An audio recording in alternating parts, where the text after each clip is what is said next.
Hey, this is C. Akash Kandoy and let's continue with our discussion of Ind AS 116 that is leases. Right? हमारा आखिरी part रहने वाला ये हमको इसके अंदर सिर्फ 2 पॉइंट डिस्कस करने, दो में से जो एक पॉइंट सबसे पहला डिस्कस करने वाले वो बहुत ज़्यादा इंपॉर्टेंट रहने वाला है। सेकंड वाला ठीक है, एक बार डिस्कस करेंगे क्योंकि वो दिया हुआ, but exam point of view से इतना ज़्यादा इंपॉर्टेंट नहीं है वो। और मैं जब सेकंड वाले पॉइंट पे आऊँगा, ये वाले पॉइंट पर, तब बता भी दूंगा कि मैं क्यों बोल रहा हूँ कि इतना ज़्यादा इंपॉर्टेंट नहीं है। बट येस, जो सेल एंड लीज बैक करने वाला एग्जाम पॉइंट ऑफ व्यू से डेफिनेटली बहुत इंपॉर्टेंट है, एग्जाम में आने वाला कैंडिडेट। अब एक चीज का ध्यान रखना, सेल एंड लीज बैक के अंदर बहुत सारे केसेस बन सकते हैं, केस 1, केस 2, केस 3, केस 4। मैं उस केस को सबसे ज्यादा डिटेल में डिस्कस करूंगा जिसके ऊपर क्वेश्चन है मॉडल के अंदर। बाकी केसेस भी डिस्कस करूंगा, बट क्योंकि उसके ऊपर क्वेश्चन नहीं है, मैं उतने डिटेल में जाके डिस्कस नहीं करूंगा ताकि आपका भी टाइम वेस्ट ना हो। आप भी उसी कंसेप्ट के ऊपर ज्यादा फोकस करो जिसके ऊपर एग्जाम में क्वेश्चन आ सकता है। Right. Second thing, sale and lease back जो कंसेप्ट है वो बहुत ट्रिकी कंसेप्ट है। अगर आपको कंसेप्चुअली ये चीज़ नहीं समझेगी तो प्लीज़ ध्यान रखना, जब भी मैं ये कंसेप्ट समझा रहा हूँ प्लीज़ मेरी बात पे एकदम 100% फोकस करके पढ़ना, बिकॉज मैं आपको इतनी ईजी वे में समझाऊंगा कि आपके लिए कंसेप्ट कभी भी ट्रिकी रहने वाला नहीं है। But yes, this concept will require lot of practice. मैं पढ़ा दूंगा, आपको समझ सब जाएगा, वो मेरा गारंटी है। मैं जब सम कराऊंगा आपको समझ सब जाएगा, वो मेरा गारंटी है। लेकिन मेरे कराने के बाद भी आपको कम से कम भी 2 से 3 बार इस सम को प्रैक्टिस करना पड़ेगा खुद से, तब जाके आपको इसके अंदर कॉन्फिडेंस आने वाला। आपको समझ सब जाएगा, लेकिन अगर आपको एक्यूरेटली सम सॉल्व करना है इसका तो आपको प्लीज प्रैक्टिस करना पड़ेगा सर। राइट, चलो ठीक है। So without wasting any time let's start the discussion of sale and lease back transaction. हम ये जो भी ट्रांजैक्शन है उसको एक एग्जाम्पल के थ्रू डिस्कस करेंगे जिससे अपनी चीजें काफी क्या हो जाएगी, आसान हो जाएगी। तो मैं लिख देता हूँ इधर, हम अभी कौन सा वाला पॉइंट डिस्कस करें, सेल एंड लीज बैक। देखो, जो हमने डे 1 पे चार्ट बनाया था उसकी वजह से हमको कितना क्लियरली पता है कि हम अभी कहाँ पहुंच चुके हैं, कहाँ हम लैंड कर चुके हैं, कहाँ हम स्टैंड करते हैं इस इंडेक्स के अंदर। क्योंकि अगर मैं चार्ट नहीं बनाता हूं तो आपको समझता नहीं कि कितना पढ़ना है, कितना बाकी है। और हमने क्योंकि चार्ट बनाया हुआ है तो हमको भी पता है कि हमारा कितना हो चुका है और कितना बाकी है। राइट, चलो ठीक है, आ जाओ the transaction of sale and lease back. अब ध्यान से सुनना प्लीज, 100% कॉन्सेंट्रेशन से मेरी तरफ। एग्जाम्पल सुनना क्या है। मेरे पास एक घर था, मैं मतलब कौन, मिस्टर ए के। क्या था इसके पास, एक घर था, हाउस। ऐसा बना दूं क्या, अपन बनाते थे ना बचपन में, ऐसा घर था मेरे पास, है ना, मेरे पास एक घर था। अब हुआ क्या, मुझे पैसे की बहुत जरूरत आई। मैंने बोला कोविड का सिचुएशन है, घर पे पैसे का तंगी हो चुका है, वैसे गरीब आदमी है, पैसे का रिक्वायरमेंट बहुत ज्यादा आ गया। तो मैंने बोला यार अभी बेचने के लिए कुछ बचा नहीं है, किडनी भी एक ही बची है, तो एक काम करते हैं अपन अपना घर बेच देते हैं। राइट, तो मैंने क्या किया, मैंने ये घर किसी को सेल कर दिया। अब मैंने किसको सेल किया, ऑब्वियसली अपने फेवरेट मिस्टर एठी। मैंने अमित सर को ये क्या कर दिया, सेल कर दिया। मैं लिख दूं अमित सर,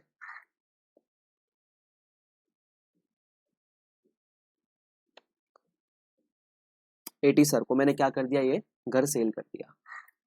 अब मुझे एक बात बताओ, सपोज मैं अगर आपसे इतना पूछूं, सिर्फ इतना पूछता है एज ऑफ नाउ, मेरे बुक्स में घर का carrying amount was let's say 50 lakhs, मतलब मेरे बुक्स में जो वो घर था वो 50 लाख पे दिख रहा था।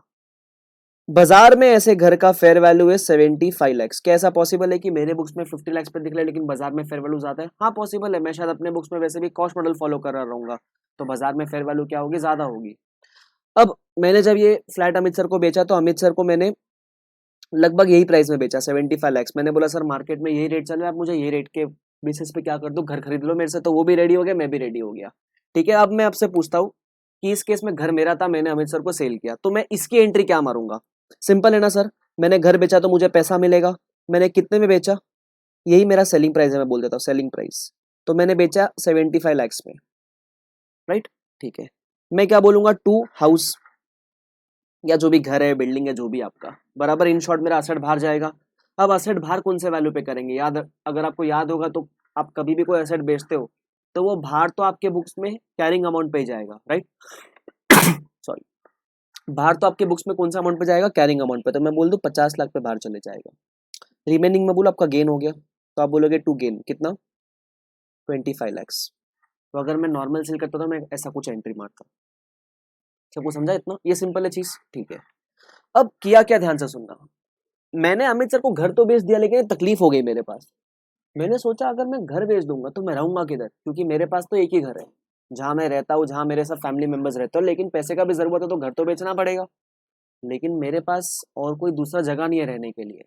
तो मैंने अमित सर को बोला कि सर आप मेरे से घर तो खरीद रहे हो, लेकिन आपके पास तो ऑलरेडी एक घर है ना, तो आप मेरे से नया घर क्यों खरीद रहे हो? तो उन्होंने बोला फॉर इन्वेस्टमेंट पर्पस में परचेज कर रहा हूँ तुमसे ये घर। तो मैंने बोला सर इन्वेस्टमेंट पर्पस के लिए आप परचेज कर रहे हो, इसका मतलब आप या तो इसको फ्यूचर में जाके बेच दोगे जब इसका दाम और बढ़ जाएगा, बराबर, तब तक के लिए आप इसको क्या करने वाले हो? तो अमित सर ने बोला तब तक के लिए मैं इसको रेंट पे देने वाला हूँ। किस पे देने वाला हूँ? रेंट पे देने वाला हूँ। तो मैंने बोला एक काम करो ना सर, अपनी जोड़ी खूब मिलेगी, बराबर, कैसे मिलेगी? मैंने बोला एक काम करो सर, मेरे को पैसे का गरज है, मैं आपको आज सेल कर देता हूँ। आपको किसी और को रेंट पे देना है ना, तो एक काम करो, आप मुझे ही किस पे दे दो? रेंट पे दे दो, क्योंकि मैं भी घर बेचने के बाद कोई दूसरा घर देखने ही वाला हूँ रहने के लिए। तो what would be better than staying at your own place? जो घर बेच रहे हो उसी घर में रह लेंगे, बस फर्क ये रहेगा अब मैं उस घर का ओनर नहीं, मैं अब उस घर का क्या बन जाऊंगा? टेनेंट बन जाऊंगा। तो मैंने बोला सर बेस्ट काम है ना ये, आपको वैसे भी इन्वेस्टमेंट पर्पज के लिए परचेज करना है, तो आप मेरे से खरीद लो और मुझे ही क्या कर दो? रेंट पे दे दो। इस ट्रांजैक्शन को हम बोलते हैं sale and lease back transaction. मैं यहाँ से भी कचरा पट्टी से मिटा देता एक बार के लिए। इसका मतलब यहाँ हुआ क्या, ध्यान से देखना। एके ने अमित तातर सर को क्या किया? सेल किया। और यही same asset Amit Tatar sir ने क्या कर दिया? एके को लीज पे दे दिया। सेल किया, वापस से लीज पे ले लिया। मैंने लॉजिक बताया ऐसा क्यों करता है कोई, क्योंकि मेरे को पैसे का गरज था तो मैंने बेचा। अमित सर को वैसे भी इन्वेस्टमेंट पर्पज के लिए परचेस करना था, वो किसी और को रेंट पे देते, तो मैंने बोला आप मुझे रेंट पे दे दो, बराबर। सेम एसेट को सेल किया, वही एसेट वापस से क्या कर दिया? लीज बैक कर दिया। सबको समझा ट्रांजेक्शन क्या है? परफेक्ट, ठीक है। Now my question to you is, इस केस में जहां दो पार्टी है, mister AK and mister AT, who is the seller? तो मैं आप बोलोगे sir AK is the seller, who is the buyer? Amit Tatar sir is the buyer. Simple, ठीक है। ये तो हुआ सेल के अंदर, लेकिन लीज भी तो वापस से किया है। तो मैं बोल रहा हूं जब इसने लीज बैक करवाया है, जब ये असेट बेचने के बाद वापस से लीज पे लिया है, तो ये लीज वाले ट्रांजैक्शन में हु इज द लेसर? तो मैं बोल दूं Amit Tatar sir is the lessor, because जैसे मैंने ही वो असेट बेचा, जैसे मैंने वो घर बेचा, असेट किसके पास चला गया? अमित तातर सर के पास चले गया, मतलब वो ओनर हो गया अभी उस घर के। उन्होंने मुझे क्या कर दिया? ये असेट लीज पे दे दिया। तो मैं बोलूं जो असेट लीज पे देता है, जो पार्टी असेट लीज पे दे रहा है, वो तो लेसर बनता है ना। और मैं इस केस में लीज वाले ट्रांजैक्शन में क्या बन जाऊंगा? मैं लेसी बन जाऊंगा। मतलब सेल एंड लीज बैक के अंदर जो पार्टी सेल करती है वो सेलर भी होती है और लेसी भी होती है, राइट। और जो पार्टी परचेज करती है वो बायर भी होती है और लेसर भी होती है। सबको समझा इतना ट्रांजैक्शन? पक्का यहाँ तक क्लियर है ये चीज? किसको डाउट है इसके अंदर? नहीं, सबको समझा सेल एंड लीज बैक होता क्या? This is nothing but sale and lease back. जो असेट बेचा वो सेम असेट क्या कर लिया? लीज पे ले लिया। सब लोग यहाँ तक क्लियर है? परफेक्ट। अब मैं आपको थोड़ी सी टर्म्स बता रहा हूं इसके अंदर। टर्म्स दो चीज की, एक तो सेल की टर्म्स क्या है, और एक जो वापस लीज बैक करने वाले हैं उसकी टर्म्स क्या है। तो सेल की टर्म्स तो अपन ऑलरेडी डिस्कस की कि सपोज कैरिंग अमाउंट कितना है। अच्छा, कैरिंग अमाउंट किसके बुक्स में रहेगा? Carrying amount in the books of AK. AK के बुक्स में कैरिंग अमाउंट कितना है? तो हमने बोला 50 लाख कैरिंग अमाउंट है। परफेक्ट, ठीक है। बाजार में इसका फेयर वैल्यू कितना है? तो बाजार में हम बोल देंगे फेयर वैल्यू इज 75 लैक्स। और मैंने बेचा कौन से प्राइस पे? मैंने बेचा एग्जैक्टली वही प्राइस पे जो बाजार में है, 75 लाख। मतलब मैंने कुछ झोल झपाटा नहीं किया, मैंने जो बाजार में दाम उसी दाम पे बेचा है। अब ये सेम असेट मैंने लीज बैक भी किया है। तो सुनना, लीज बैक के टर्म्स एंड कंडीशंस क्या है। सबसे पहला, कितने साल के लिए मैंने लीज पे लिया है? तो lease term is equal to 10 years, right. अब लीज पे लिया है तो कुछ पेमेंट भी करना पड़ेगा, जिसको हम प्यार से क्या बोलते हैं? Lease payment.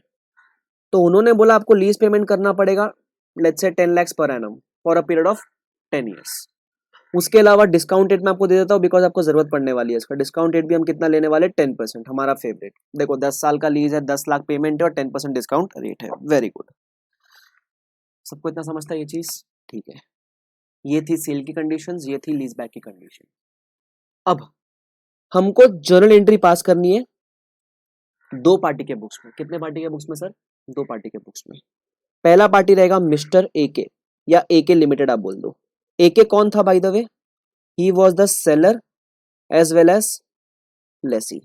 सेकेंड एंट्री हमको पास करनी है in the books of mister AT, he was the buyer as well as lessor. बराबर, सबको समझा यहाँ तक? पहले मैं किसका बात करूंगा? पहले मैं मिस्टर एके का बात करूंगा, the legend, the great mister AK का बात करूंगा, जो कि सेलर भी है और लेसी भी है।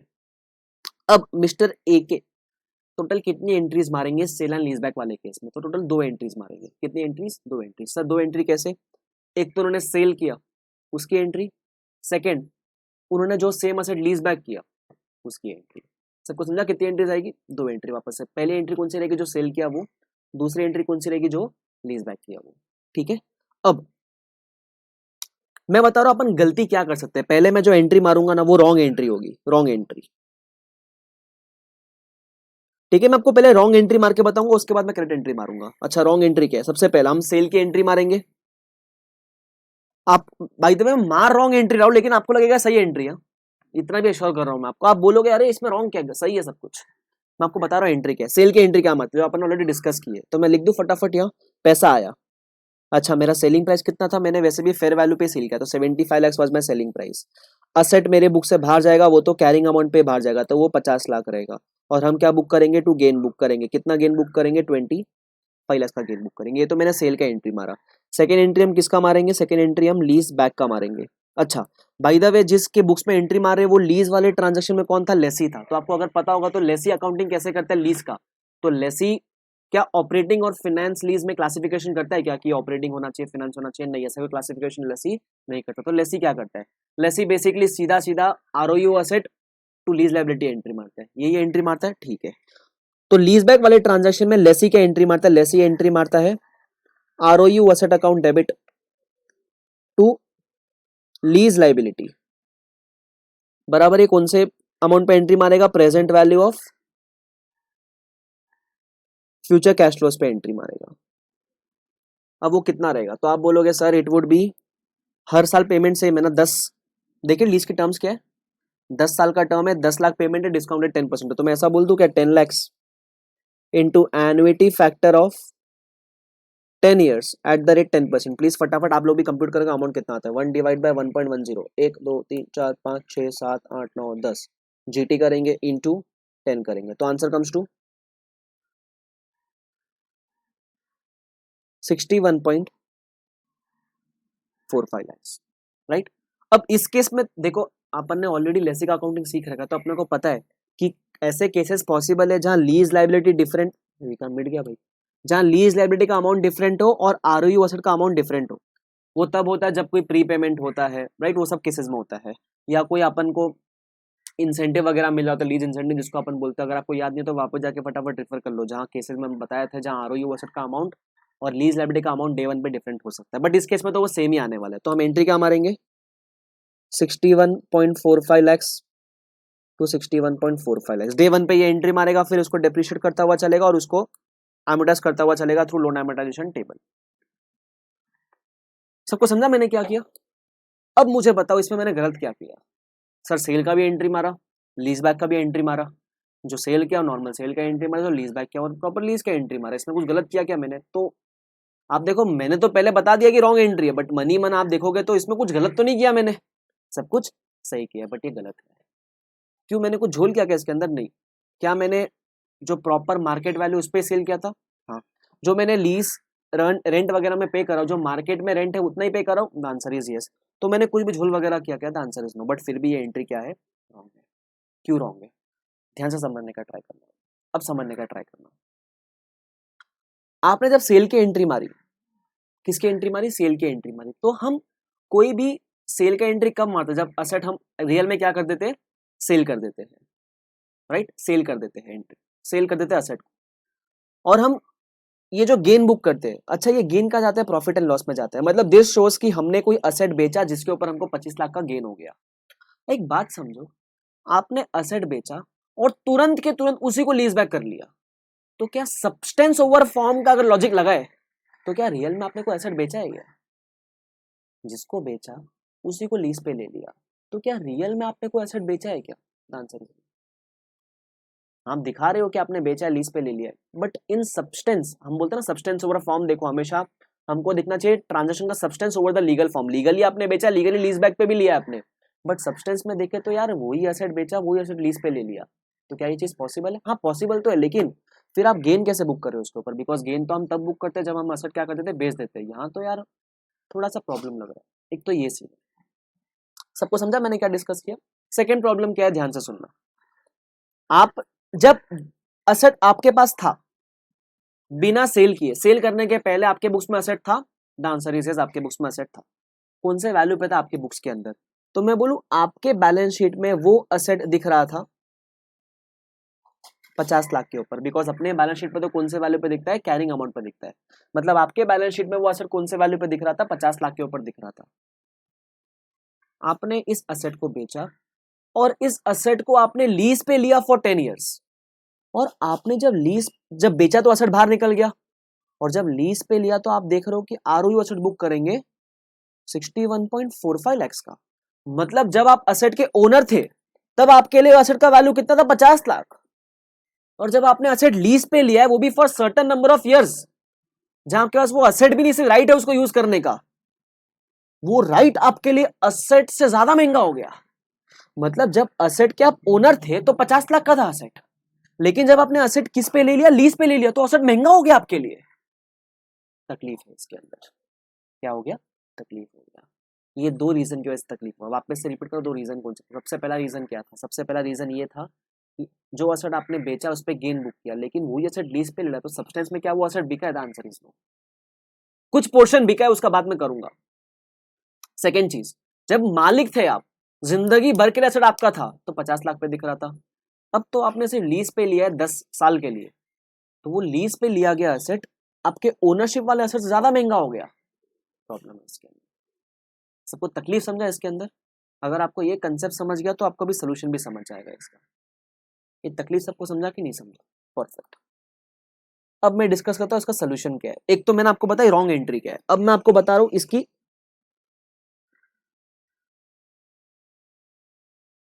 करेक्ट एंट्री क्या रहने वाली है। याद रखना, अभी करेक्ट एंट्री पास करने के लिए मैं सेल एंड लीज बैक की एक ही कंबाइन एंट्री मारूंगा। मैं सेल की एंट्री अलग और लीज बैक की एंट्री अलग नहीं मारूंगा, एक ही सिर्फ कंबाइन एंट्री मारूंगा। ठीक है? अब देखना वो एंट्री कैसे मारूंगा। सबसे पहला, what is the correct entry? ध्यान से देखना करेक्ट एंट्री क्या है, और मैं कंबाइन एंट्री मारने वाला हूं। कंबाइन, देख लो एंट्री क्या है। सबसे पहला, असेट बेचा कि नहीं बेचा? असेट तो बेचा, बेच के पैसा कुछ आया कि नहीं आया? आया सर। तो हम बोलेंगे बैंक अकाउंट डेबिट। कितना पैसा आपके पास आया? 75 lakhs। ओके, ठीक है। बेचने पर असेट बाहर गया कि नहीं गया? हाँ बाहर गया सर। तो मैं बोल दूं टू असेट कितना, 50 लाख। ठीक है, ये तो हो गया सेल की बात। गेन नहीं बुक करूंगा, थोड़ा मुझे गेन कैसे बुक करूंगा बताऊंगा मैं। ठीक है, ये हो गया सेल का बात। उसके बाद लीज पे लिया, तो लीज पे लिया तो लीज रेंट तो पे करना पड़ेगा। अच्छा, लीज रेंट कितने साल के लिए पे करना है? 10 साल के लिए पे करना है। तो हम बोल देंगे टू लीज लाइबिलिटी, इधर बोले तो टू लीज लाइबिलिटी। अच्छा, लीज लाइबिलिटी कितना रहेगा जो आपने निकाला? परफेक्ट है, वो 61.45। जैसे मैंने बताया, लफड़ा इसका नहीं है, इतना तो हमको पे करना है ना प्रेजेंट वैल्यू टर्म्स में, वो तो प्रॉब्लम नहीं है। लेकिन आरओयू 61.45 कैसे दिख गया? बिकॉज जब आप मालिक थे तो 50 लाख का, अभी थोड़े से आगे रेंट पे लिया तो 61 lakhs का। ऐसा पॉसिबल है क्या सर? इसलिए बोलता है, अब ध्यान से सुनना, अब आता है इंपॉर्टेंट पार्ट। इसलिए वो क्या बोलता है, ध्यान से सुनना अभी। वो बोलता है कि आप जब आरओयू एसेट बुक करोगे तो आप 61.45 पे बुक नहीं कर सकते। तो सर कौन से वैल्यू पे बुक किया जाए? देखो, हमने असेट बाहर क्यों किया? बिकॉज हम असेट तो बेच चुके हैं। हमने आरओयू असेट अभी बुक क्यों कर रहे? बिकॉज हमने कहीं ना कहीं असेट बेच के सिर्फ राइट लिया है अभी, तो हम सिर्फ राइट दिखाएंगे अपने बुक्स में, पूरा असेट नहीं दिखा सकते। तो प्रॉब्लम इस कौन से अमाउंट पे दिखाएंगे? तो स्टैंडर्ड बोलता है इसका अमाउंट, अब ध्यान से देखना कैसे निकलेगा इसका अमाउंट। सबसे पहले हमको जो अमाउंट आ रहा था वो था कितना? That was 61.45 lakhs। क्या हो रहा है इसको? एक सेकंड, एक सेकंड, क्या हो गया इसको बेचारे को? एक सेकंड रुको जरा।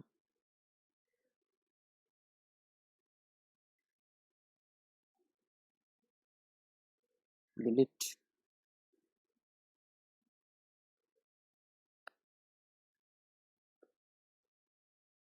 छोड़ो। हाँ, कहाँ थे अपन, हाँ, आरओयू एसेट कौन से अमाउंट पे दिखेगा, स्टैंडर्ड बोलता है क्या आपका आरओयू एसेट, मेरे से आपसे सवाल है, क्या आपका आरओयू एसेट 50 लाख के ऊपर दिख सकता है, answer is no, it can be maximum 50 lakh. तो स्टैंडर्ड बोलता है कंप्यूट कैसे का, ध्यान से देखना, 50 लाख इंटू इंटू असेट का फेयर वैल्यू कितना था,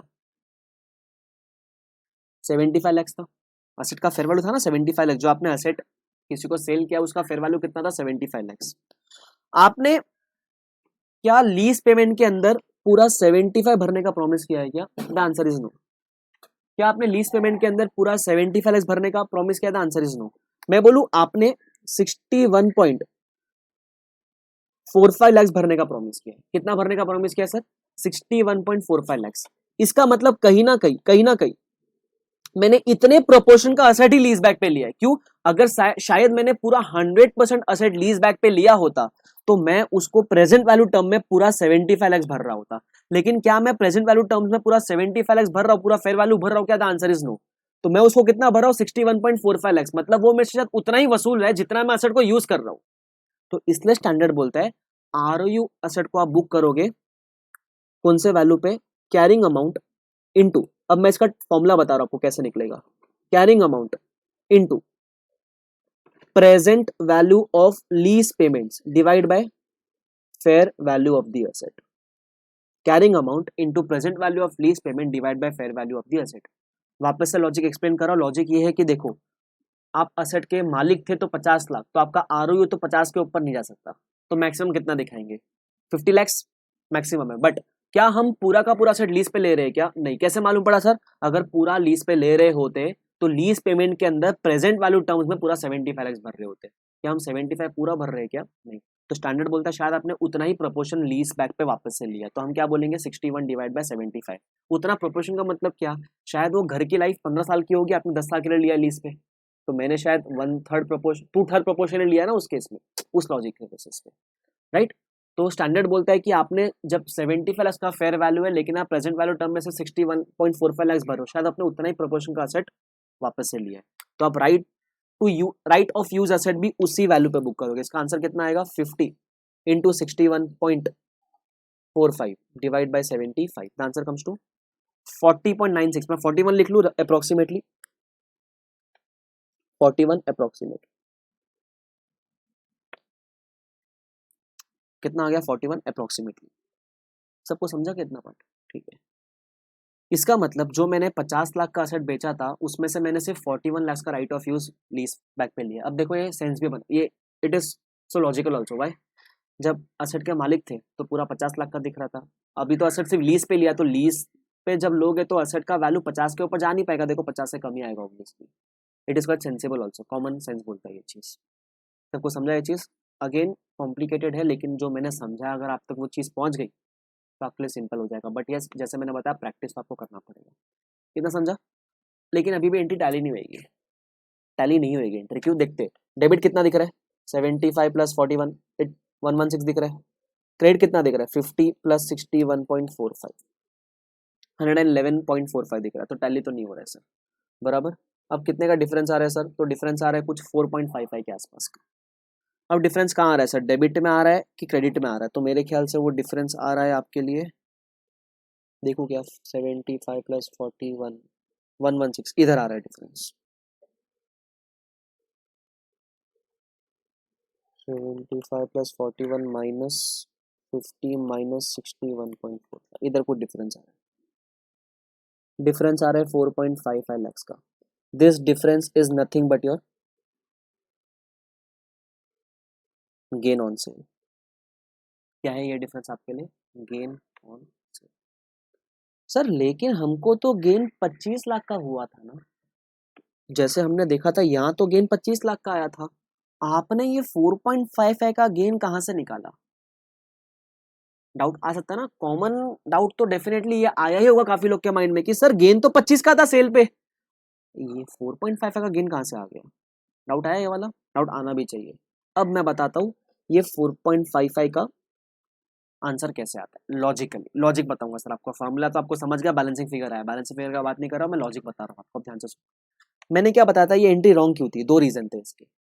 एक तो आपने जब एसेट बेचा तो गेन आपने कैसे बुक कर लिया, बिकॉज कहीं ना कहीं तो आपने वही एसेट वापस से लीज पे ले लिया, तो जो एसेट आपके पास आपने बेचा वही वापस से आ गया, तो गेन सेल कैसे हुआ एसेट का, बराबर।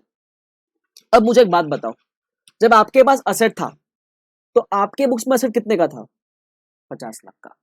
जो आपने एसेट लीज पे लिया है, क्या आपने पूरा एसेट लीज पे लिया है क्या, द आंसर इज नो। आपने सिर्फ 41 लाख वर्थ का एसेट लीज पे लिया। कितने वर्थ का एसेट लीज पे लिया, 41 लाख वर्थ का, तभी तो अपन ने आरओयू से 41 ही बुक किया है ना। और ये 41 कहां से है, मैंने आपको बताया इसका लॉजिक क्या है, कि 50 का जो बुक किया था अपन, जो लीज पेमेंट कर रहे हैं compare to fair value terms, हम प्रोपोर्शन चेक कर रहे हैं कि फेयर वैल्यू 75 है बट प्रेजेंट वैल्यू टर्म में लीज पेमेंट हम 61 ही कर रहे हैं, शायद उतना ही प्रोपोर्शन, उतना लाइफ के लिए हम एसेट ले रहे होंगे, राइट। सिमिलरली मैं आपको अगर ये बोलूं कि मेरा 50 लाख का एसेट था, मैंने 50 लाख का एसेट बेचा, मेरा ही एसेट था, और वो एसेट मैंने लीज पे ले लिया फॉर 41 लाख, तो जब मैं आपको बोल रहा था कि जो एसेट आपने बेचा है वही लीज पे लिया, तो सेल कहां हुआ, राइट। लेकिन अभी आप बोल सकते हो ना कि हाँ सेल तो हुआ है सर, लेकिन पूरा सेल नहीं हुआ है, सिर्फ 9 लाख वर्थ का सेल हुआ है। कितने वर्थ का सेल हुआ है सर, सिर्फ 9 लाख वर्थ का सेल हुआ है। सर 9 लाख कहां से आया, एसेट 50 लाख का आपके बुक्स में था, आपने जब वापस से लीज पे ले लिया, किस पे ले लिया सर, लीज पे ले लिया, तो आपने लीज पे कौन से वैल्यू पे लिया, आपने लीज पे लिया आरओयू एसेट को 41 लाख पे, राइट। इसका मतलब आपने एसेट बेचा तो है, लेकिन पूरी तरीके से नहीं बेचा है।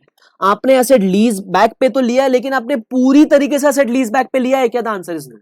मतलब there has been some sale, but जो इस ट्रांजैक्शन में दिख रहा है ना कि मैंने पूरा घर बेच दिया और पूरा घर लीज बैक पे ले लिया, नहीं।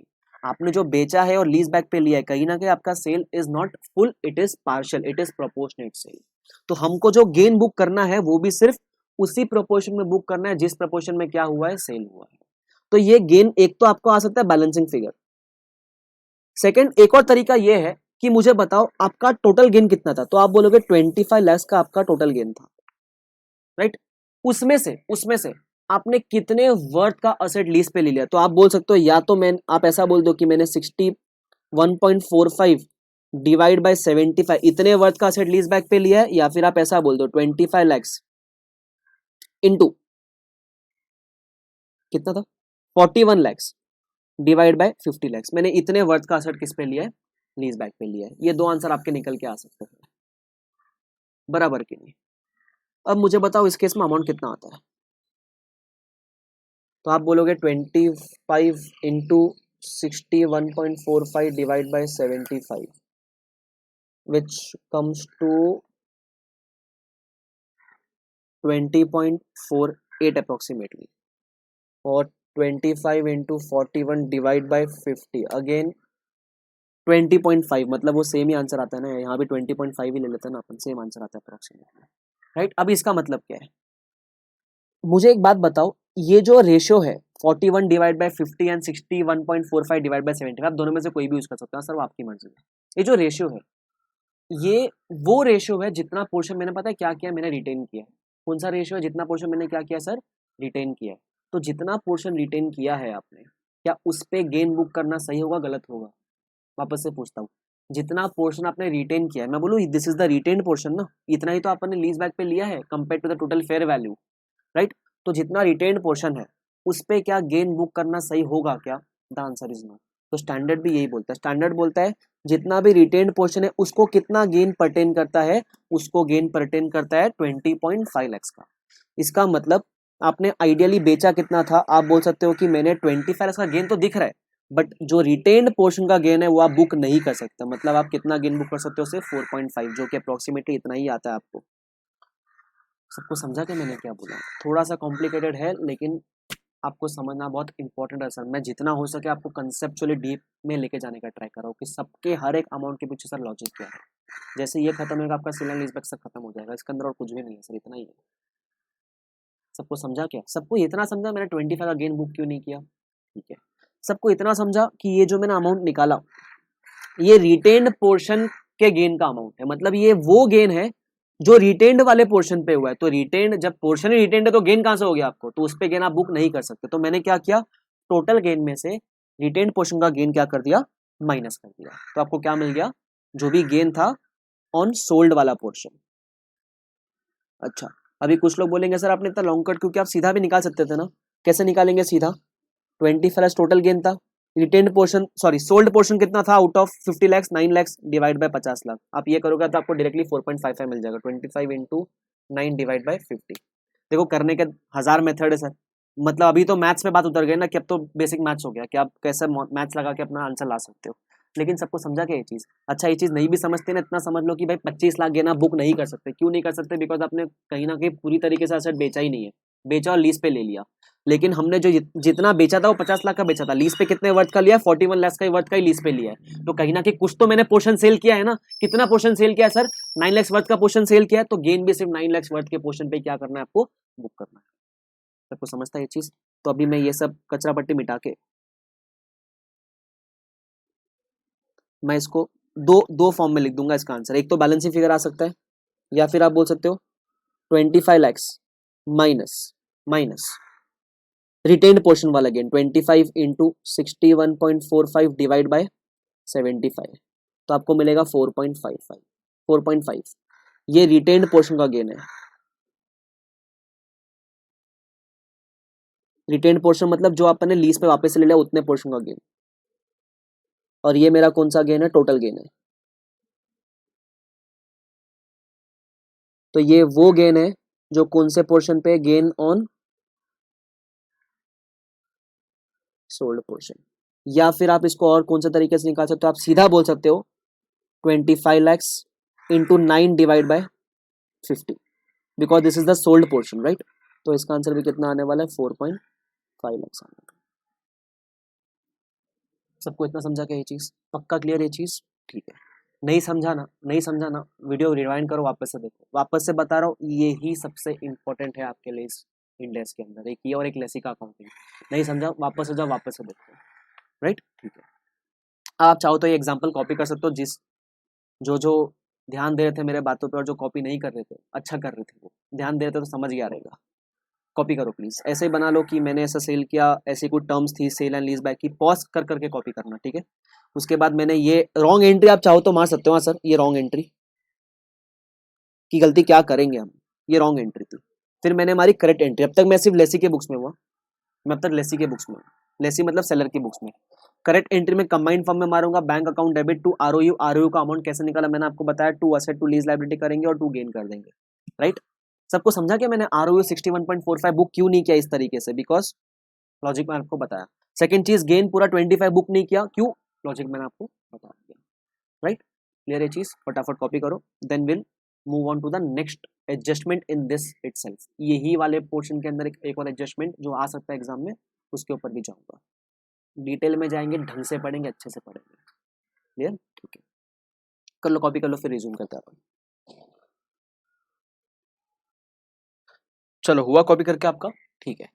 अब अगर आपको ये एग्जांपल समझा है तो अभी मैं एक स्टेप थोड़ा सा और आगे बढ़ जाता हूँ सेल एंड लीजबैक के अंदर, और जो मैं अभी आगे एक स्टेप बढ़ के और जो डिस्कशन कर रहा हूँ उसी डिस्कशन के ऊपर कंबाइंड विद दिस डिस्कशन एक क्वेश्चन आता है, और वही एक क्वेश्चन है सेल एंड लीजबैक के ऊपर, राइट? अब वो डिस्कशन क्या है, ध्यान से सुनना। अब थोड़ा एकदम मजेदार बात है, मैं एग्जाम्पल को एक्सटेंड करूंगा, आपको मजा भी आएगा सुनने में। सुनना हुआ क्या? मैंने अमित सर को सेल किया, अमित सर से वापस लीज पे ले लिया। मैंने कौन से वैल्यू पे सेल किया था? मैंने यहाँ 75 लैक्स के ऊपर सेल किया था, मतलब जो बाजार में फेयर वैल्यू थी मैंने उसी फेयर वैल्यू पे सेल किया था। फिर मैंने क्या किया, लीज में एंटर कर लिया और उनको बोला कि 10 साल के लिए आई वांटेड ऑन लीज। अब सुनना, एक बहुत मजेदार चीज हुई। जब मैं उनको घर बेच रहा था तो मैंने उनको बोला कि मुझे तो ये घर बेचना है, तो उन्होंने बोला कितने में बेचेगा? तो मैंने बोला मुझे ये घर बेचना है for more than fair value. मैंने उनको ऐसा क्या बोला, मुझे ये घर बेचना है for more than fair value. तो वो शॉक्ड कि वो मेरे से ये सवाल पूछ रहे कि एक बात बताओ, सबसे पहली चीज, आप इसको मोर देन फेयर वैल्यू क्यों बेचना चाहते हो? सेकेंड चीज, आपको मैं क्या गधा लगता हूँ क्या जो कोई 75 लैक्स की चीज आपसे 75 से ऊपर वाले दाम में परचेस कर लेगा? ये दो सवाल उन्होंने मेरे से पूछे। क्या क्या पूछे? एक तो आपका रीजन क्या है कि आप चाहते हो कि 75 के ऊपर बेचो। सेकंड, मैं आपसे 75 के ऊपर क्यों परचेस करूं? क्योंकि अगर आपको भी, मैं सपोज कोई 75 लाख की चीज है तो आप मैक्सिमम कितना दोगे? 75 ही दोगे ना। 75 के बदले में थोड़ी ना आप 85 पे करने रेडी हो जाओगे, 90 पे करने रेडी हो जाओगे, राइट? तो अब ये दो सवाल मेरे से पूछे कि तुझे सबसे पहला सवाल क्या था, फेयर वैल्यू के ऊपर क्यों बेचना है। तो मैंने बोला सर मेरा जो पैसे का नीड है ना वो 75 लैक्स में फुलफिल नहीं होगा, मुझे थोड़ा ज़्यादा पैसे की ज़रूरत है सर।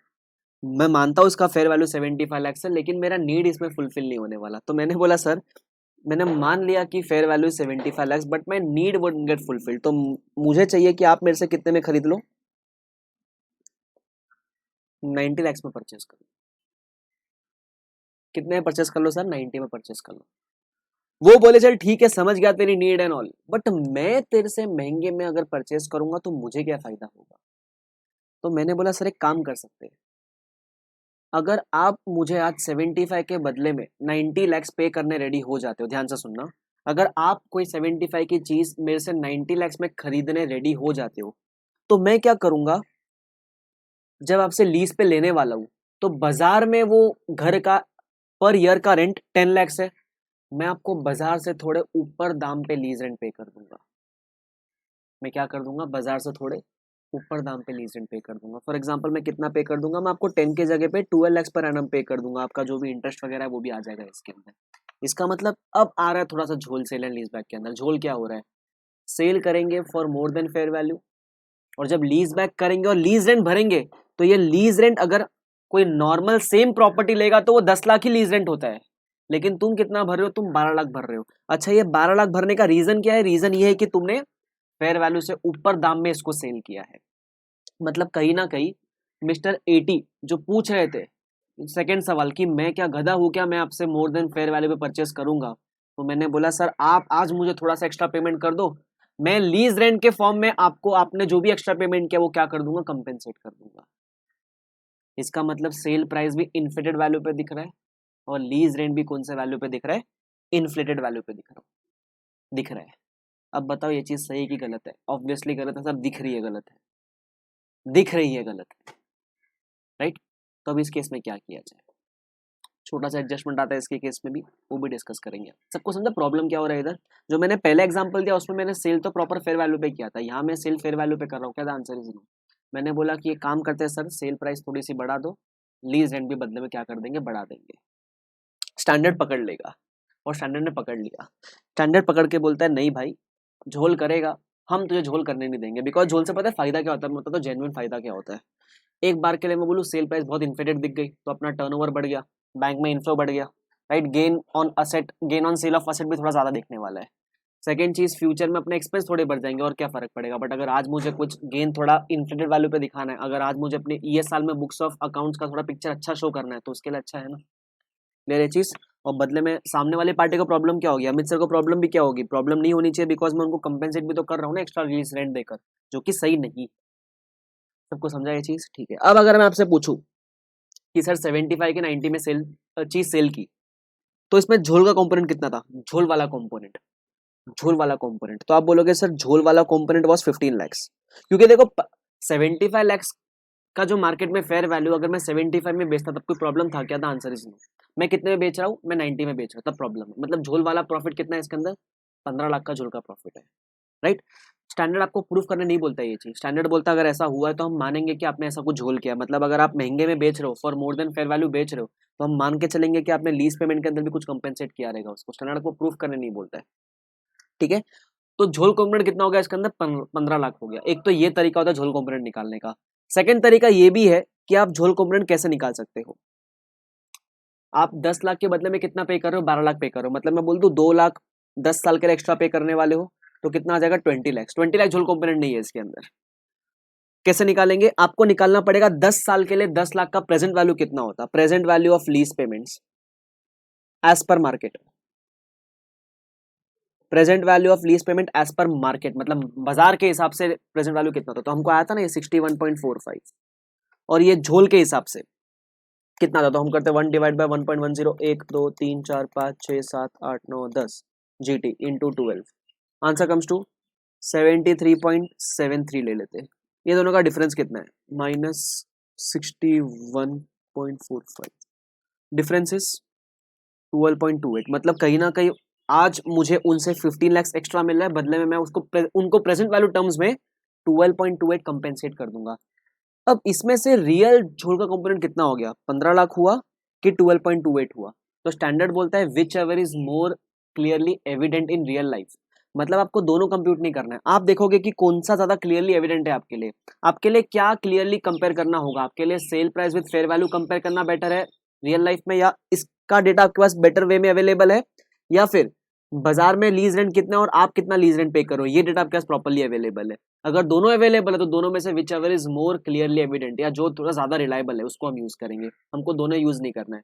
तो मैं मान लेता हूँ कि इस केस में वो रफली देखो मैंने तो ऐसा अज्यूम किया था कि 10 का 12 कर दिया, तो अप्रोक्सीमेटली आप बोलोगे कि सर ये 15 लाख आज वो आपको एक्स्ट्रा भर रहा है, आप तो सिर्फ प्रेजेंट वैल्यू टर्म में 12.280 भर रहे हो। वो तो मैंने एग्जांपल ऐसे ले लिया था सर, वो एक्जैक्टली ऐसा ही होता है कि अगर मैं उससे आज 15 लाख एक्स्ट्रा रिसीव करा तो उनको मैं 15 लाख से कॉम्पेंसेट करूंगा, ऐसा ही कुछ होता है उस प्रेजेंट वैल्यू टर्म्स में, राइट। तो वो बोलते हैं या तो ये या फिर ये 12.28 which ever is more clearly evident. तो मैं बोलता हूँ कि मेरे हिसाब से रियल लाइफ में हमेशा आपके लिए ज्यादा क्लियरली एविडेंट ये रहेगा।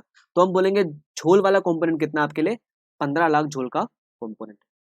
सबको इतना समझा ये चीज। अब मैं इसकी एंट्री मार के दिखा रहा हूँ, इसमें फर्क क्या पड़ जाएगा। सबसे पहले जर्नल एंट्री किसके बुक्स में, मैं अभी भी सेलर की बुक्स में ही हूँ।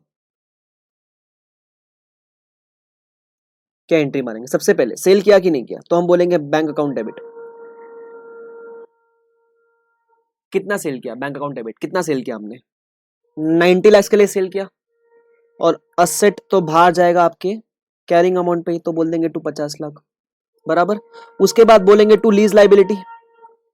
अब आप मुझे एक बात बताओ, जो मैंने टर्म्स चेंज किया, टर्म्स के अंदर चेंज वाले टर्म्स के अंदर मैं यहाँ कितना पे कर रहा हूँ लीज रेंट, 12 लाख पे कर रहा हूँ, राइट। तो 12 लाख के हिसाब से आंसर कितना आता, 73.73 आता, राइट। तो आप क्या बोलोगे सर, टू लीज लाइबिलिटी 73.73, आप ऐसा बुक नहीं कर सकते। वाई, मुझे आप बात बताओ, कहीं ना कहीं मैंने जो फेयर वैल्यू के ऊपर वाले दाम पे पे किया, मतलब मैंने 75 के जगह 90 पे पे किया, मैंने एक तरीके से क्या किया है, 15 लाख रुपए एक्स्ट्रा रेस किया है ना, जिसका मैं रीपेमेंट बाद में कर दूंगा। यही तो हुआ इसके अंदर, जो मैंने 15 लाख एक्स्ट्रा वसूल किया है, जिसके लिए मैंने बोला भी है कि मैं आपको लीज रेंट के अंदर कंपेंसेट कर दूंगा। एक तरीके से किया क्या सर आपने, एक तरीके से आपने 15 लाख रुपया लोन पे ले लिया है, जो आपने बोला है कि मैं लीज रेंट के अंदर थोड़ा ज्यादा भर के आपको वो लोन का रिपेमेंट भी कर दूंगा। तो स्टैंडर्ड बोलता है यहाँ एक नहीं दो ट्रांजेक्शन है, यहाँ आपने असेट सेल किया, लीज पे भी लिया, उसके अलावा आपने कुछ पैसे भी लोन पे लिए।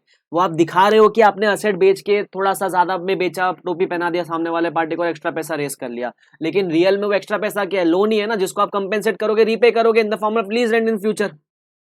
सबको समझा ये चीज। तो स्टैंडर्ड क्या बोलता है, स्टैंडर्ड बोलता है भले ही आपका लीज लाइबिलिटी 73.73 आता है, लेकिन आप ऐसा बुक नहीं करोगे। या सबसे पहले 90 में से देखो, आपको 90 तो रिसीव तो हुआ है, तो 90 तो बुक करना ही पड़ेगा, लेकिन मैं बोलूं एक्स्ट्रा वाला कितना था इसके अंदर, झोल कितना था, 15 लाख आपने एक्स्ट्रा रिसीव किया, तो हम बोलेंगे आपने कहीं ना कहीं क्या लिया, लोन लिया है। लोन मतलब आपके लिए क्या है, एक फिनेंशियल लाइबिलिटी है। कितने का लोन है, 15 लाख। उसके अलावा आप बुक करोगे टू लीज लाइबिलिटी, कितना आता है ये 73.73। इतना बुक मत कर देना, पता है क्यों, मैं बोलूं 73.73 के अंदर ये 15 लाख तो ऑलरेडी था ना, that 73.73 includes this 15 lakhs which we are going to compensate, जो हम आज एक्स्ट्रा रिसीव कर रहे हैं। तो स्टैंडर्ड बोलता है आप लीज लाइबिलिटी 73.73 पे नहीं, 73.73 माइनस जितना भी झोल है जो आप उसको रीपेमेंट करने वाले हो वो माइनस करना पड़ेगा। तो आंसर कितना आएगा, 73.73 माइनस 15, आंसर कम्स टू 58.73। उसके अलावा आपका क्या आने वाला है, टू ROU असेट। अच्छा ये बताया था कैसे निकालेंगे, carrying amount into present value of lease payments divide by fair value, right. अच्छा कैरिंग अमाउंट कितना था इस केस में, 50 lakh into present value of lease payment कितना लेंगे, आप मुझे बताओ। देखो आप वैसे तो लीज पेमेंट के अंदर 73.73 भरने वाले हो, बट मैं बोलूं जो रियल में असेट लीज पे लिया है उसका तो लीज पेमेंट इतना ही है ना। 73.73 के अंदर जो 15 लाख है वो तो लीज का नहीं, वो तो लोन का पैसा रीपे करने वाले हो। तो हमको क्या करना पड़ेगा, जब ऊपर लेंगे present value of lease payment, तो यहाँ सिर्फ 58.73 लेना, राइट। डिवाइड बाय आप कर दोगे फेयर वैल्यू, फेयर वैल्यू कितना है आपका 75 था, राइट। तो उस हिसाब से आपको क्या आ जाएगा, ROU असेट आ जाएगा कितना, 50 into 58.73 divide by 75 which comes to 39.15, और रिमेनिंग आपका आ जाएगा जो भी गेन था आपका, गेन जो भी बैलेंसिंग फिगर आएगा आपका। सबको समझा क्या मैंने क्या किया, इसका मतलब इन शॉर्ट अगर आपने फेयर वैल्यू से ऊपर वाले दाम पे बेचा है तो जितना भी आपने ऊपर वाले दाम पे बेचा है वो आपके लिए एक लोन की तरह क्लासीफाई करेंगे, और उसको हम जो भी आप कंपेंसेट करो लीज पेमेंट्स के अंदर, तो लीज पेमेंट्स के अंदर से उतना कंपोनेंट क्या करना पड़ेगा, बाहर करना पड़ेगा। तो हम क्या बोलेंगे कि आपका प्रेजेंट वैल्यू टर्म में लीज पेमेंट दिखने के लिए 73.73 है, बट ये 73.73 में से 15 लाख तो आप लोन के लिए रीपे करने वाले हो, तो रियल में लीज के लिए लीज पेमेंट कितना आएगा, सिर्फ और सिर्फ 58.7।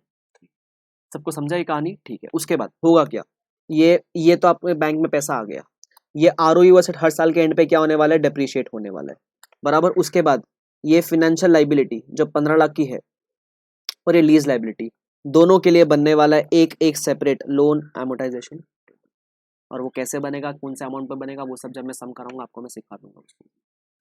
सबको क्लियर ये चीज, पक्का समझा के ये वाला पार्ट, अगर इतना समझता तो मेरा काम हो जाएगा।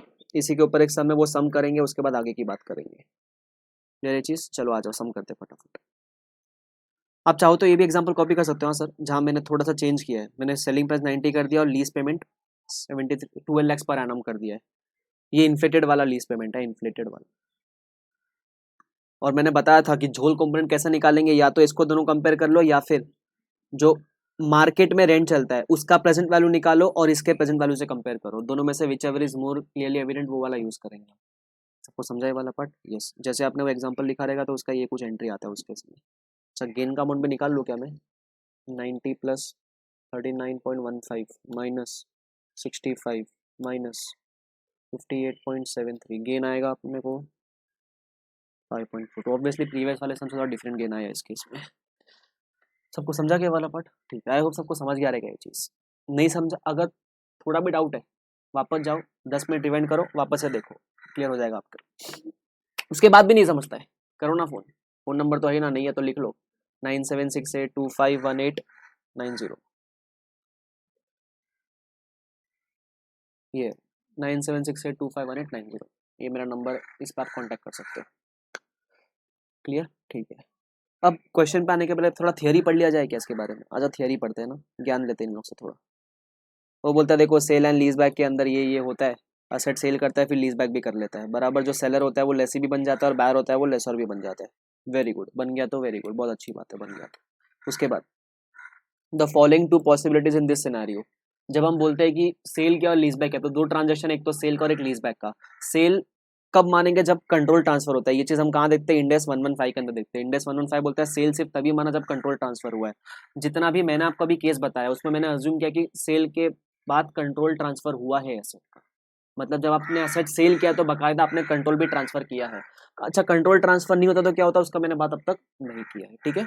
तो इसलिए बोलता है कि से treatment of sale and lease back when control is transfer. तो उस केस में क्या ट्रीटमेंट रहेगा, सबसे पहले सेलर और लेसी के बुक्स में, सेलर लेसी के बुक्स में, तो वो क्या करेगा, derecognise the asset at carrying amount, recognise ROU asset at proportionate value, उसके अलावा recognise lease liability at present value of lease payment, मैंने बताया था आरओयू कौन से वैल्यू पे आएगा, carrying amount into PV of lease payment divide by fair value, और gain only to the extent it relates to the rights transfer to the buyer, that is balance sheet figure निकाल लो, या फिर आप इस तरीके से भी निकाल सकते। सबको समझा ये वाला पार्ट, ओके।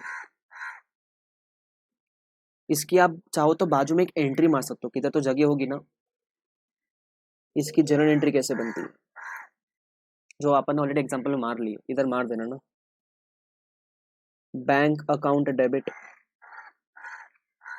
ज्यादा बड़ा हो गया, बैंक अकाउंट डेबिट, फिर आएगा ROU asset account debit to asset account to lease liability account और टू गेन अकाउंट, गेन होगा तो गेन, लॉस होगा तो लॉस कर देंगे, बराबर ही आपकी एंट्री बन जाएगी। अच्छा, बायर क्या करेगा, बायर कुछ नहीं करेगा, देखो बायर क्या करेगा, बायर के लिए पॉइंट, बायर और लेसर है, बराबर। तो बायर ने असेट परचेज किया तो पहले वो परचेज का एंट्री मारेगा, असेट जो भी परचेज कर रहे हैं, बराबर। जितना भी पे करेगा उसके लिए वो असेट की कॉस्ट बन जाएगी, तो एंट्री मारेगा asset account debit to bank account, जो भी पैसा वो भर रहा है। उसके बाद अब जो लीज वाला ट्रांजेक्शन है, मैं बोलूँ जो बायर लेसर है, तो लेसर के पॉइंट ऑफ व्यू से वो फॉलो करेगा ना कि ऑपरेटिंग लीज है कि फाइनेंस लीज है, उसके अकॉर्डिंग अकाउंटिंग करेगा। तो यही बोलता है for the lease applying the lessor accounting requirements under Ind AS 116। तो इसके बारे में ज्यादा लोग बात भी नहीं करते क्योंकि ये कॉम्प्लिकेशन है भी नहीं इसके अंदर, कॉम्प्लिकेशन तो ये वाले पार्ट के अंदर था। सबको समझाई वाला पार्ट। उसके बाद जो मैंने आपको एक और केस बताया जहां मैंने झोल किया था, मैंने 75 का 90 में पे किया था, उसको हम क्या पता है क्या बोलते हैं, sale and lease back at of market terms, मतलब मार्केट रेट से ज्यादा या कम में पे किया। मैंने जो बात किया वो मैंने ज्यादा में सेल किया था। There may be cases where the transaction is not at market terms, that is selling price may be more than और लेस देन फेयर वैल्यू। मैंने जो डिस्कस किया वो उस केस पे कौन सा था, मोर देन फेयर वैल्यू था। अच्छा लेस देन होगा तो क्या होगा, उसका बाद मैंने नहीं किया, उसका बाद भी मैं कर लूंगा। और the lease payments are not at market rates, in such case an adjustment has to be made for. जैसे मेरे केस में अपन ने 15 लाख का एडजस्टमेंट किया था, मैंने बताया भी था आपको 15 लाख कहां से आया। तो आप डिफरेंस निकालो between selling price and fair value, या फिर आप डिफरेंस निकालो between the present value of contractual lease payment and the present value of fair lease payment. मतलब मार्केट में लीज पेमेंट, मार्केट के हिसाब से अगर लीज पेमेंट करते हैं प्रेजेंट वैल्यू टर्म में तो कितना होता, और आप रियल में कितना करो कॉन्ट्रैक्ट के अंदर, वो कंपेयर कर लो, whichever is more readily determinable. तो मेरे केस में मैंने अज्यूम किया कि मेरा fair value minus selling price is more readily determinable. Exam में दोनों नहीं होगा, एग्जाम में दोनों में से कोई भी एक ही दिया रहेगा आपको, राइट। या तो आपको बताएंगे कि selling price minus fair value is readily determinable, या फिर आपको बताएंगे कि बाजार में मार्केट रेट इतना है लेकिन हम ज्यादा पे कर रहे हैं मार्केट रेट से, तो एक इंडिकेशन आ गया कि आपने कहीं ना कहीं सेल भी थोड़े से हायर दाम पे किया रहेगा, राइट। तो whichever is more readily determinable. सबको क्लियर है वाला पॉइंट, ठीक है। इसका इफेक्ट क्या रहेगा, ये वाला अपन ने ये वाला केस डिस्कस किया और क्वेश्चन भी इसी के ऊपर है, इसको आप इंपॉर्टेंट मार्क करोगे। When the selling price of present value is greater, selling price क्या है, ज्यादा है फेयर वैल्यू से, तो उस केस में recognize the difference as a reduction in sale price, obviously sale price का रिडक्शन हो जाएगा। And recognize an additional financing receipt, जैसे मैंने अपने एंट्री में क्या किया था, मैंने अपने एंट्री में एक एडिशनल फिनेंसिंग रिसीव का क्या किया था, एक एंट्री मारा था। मैंने बताया कि कहीं ना कहीं जो 15 रिसीव कर रहा हूँ वो लोन के फॉर्म में रिसीव कर रहा हूँ, मैं दिखाने के लिए लोन लिया लेकिन सब्सटेंस में वो लोन ही है, बराबर, ठीक है। उसके बाद अच्छा बायर लेसर क्या करेगा, buyer lessor will reduce the purchase price, वो अपने एसेट का परचेस प्राइस रिड्यूस करेगा and recognise the financial asset, because अगर मैंने फाइनेंशियल लायबिलिटी बुक किया तो वो क्या बुक करेगा, साइमल्टेनियसली फाइनेंशियल एसेट बुक करेगा। सबको समझा। उसके बाद अच्छा द टोटल एनुअल, ये बीच में एक रे रे भाई हो जा जूम,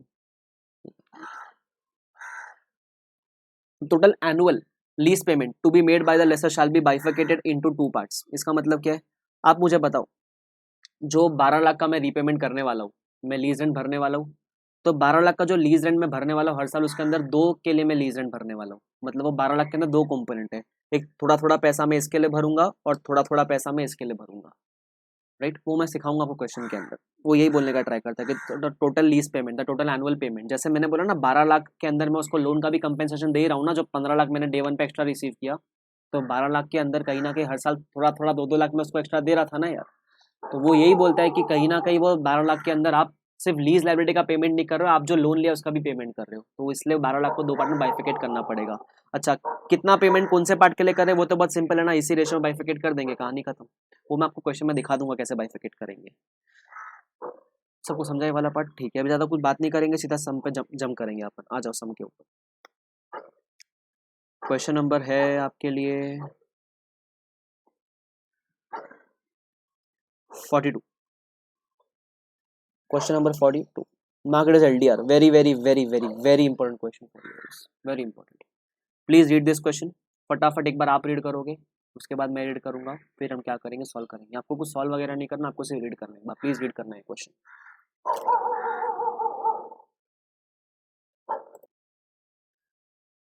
चलो मैं क्वेश्चन रीड कर रहा हूँ, ध्यान देना एक बार। Question number 42, an entity seller lessee sells a building to another entity buyer lessor. मैंने बताया ये सेलर लेसी कहां से है, बायर लेसर कैसे होता है। फॉर कैश ऑफ ₹30 lakhs, मतलब कितने में सेल किया हमने, 30 lakhs में सेल किया। Immediately before the transaction the building is carried at a cost of 15 lakhs, मतलब जो भी बंदा बेच रहा है सेलर की बुक्स में, ये बिल्डिंग का कैरिंग अमाउंट कितना है, 15 lakhs, राइट। तो काम करता हूँ मैं, ये सारी इन्फॉर्मेशन जगह नोट डाउन कर लेता हूँ, तो क्या हमारे लिए काम आसान हो जाएगा। क्वेश्चन 42, सेल प्राइस कितना है सर, 30 lakhs। उसके अलावा अभी एक और इन्फॉर्मेशन थी हमारे पास, carrying amount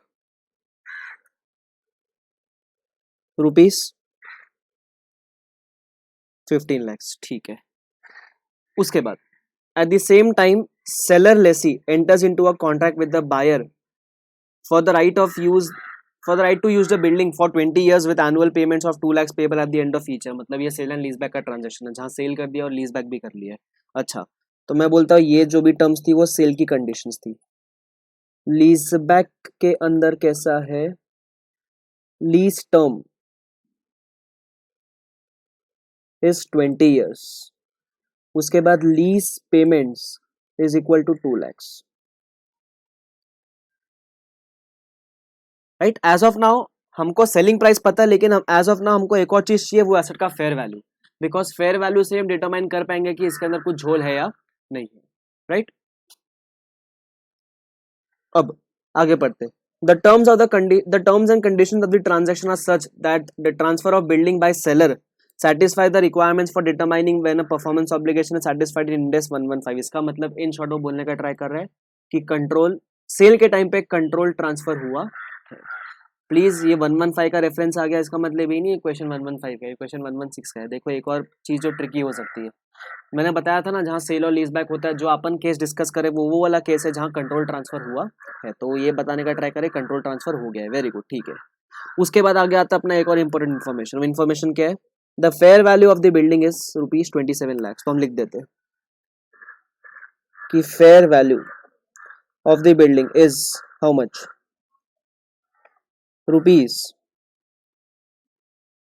₹27 lakhs. My question to you, जैसे ये इन्फॉर्मेशन आपके पास आया, एक चीज मैं आपसे अभी पूछूंगा, आपको स्ट्राइक हो जानी चाहिए चीज, क्या इस ट्रांजैक्शन के अंदर कुछ झोल है या नहीं है. झोल का मतलब क्या, देखो आइडियली अगर आपके पास कोई एसेट है जिसका बाजार में फेयर वैल्यू 27 लाख है, 27 lakhs है, तो कोई भी बायर आपको मैक्सिमम कितना पे करने रेडी होगा, ऑब्वियसली 27 lakhs. बट इस केस में बायर कितना आपको पे कर रहा है, 30 lakhs.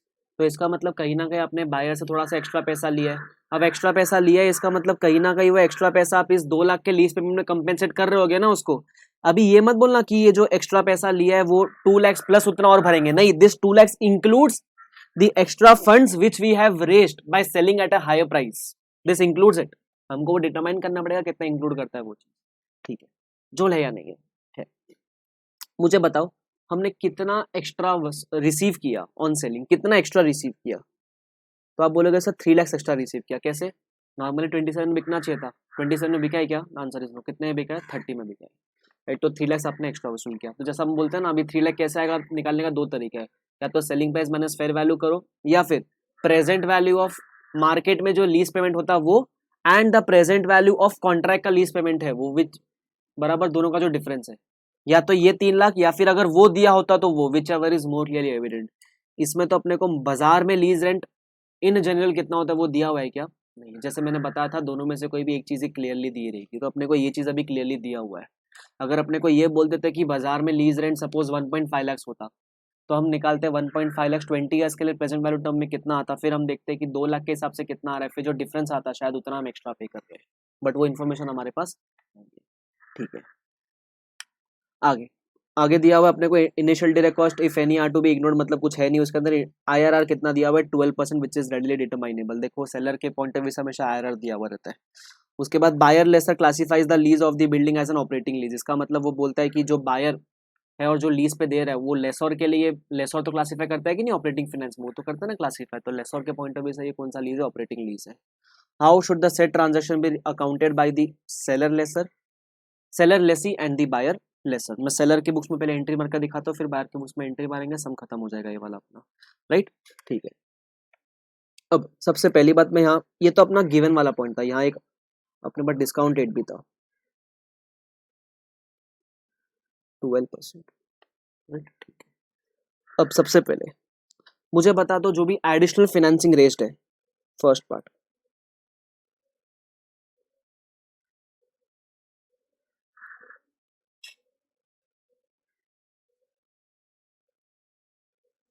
Is how much, 30 lakhs minus 27 lakhs is equal to 3 lakhs. This is nothing but the additional financing rate. काम आएगा अपने को अमाउंट. ठीक है, अब मैं सीधा सीधा क्या पास करूंगा, journal entry in the books of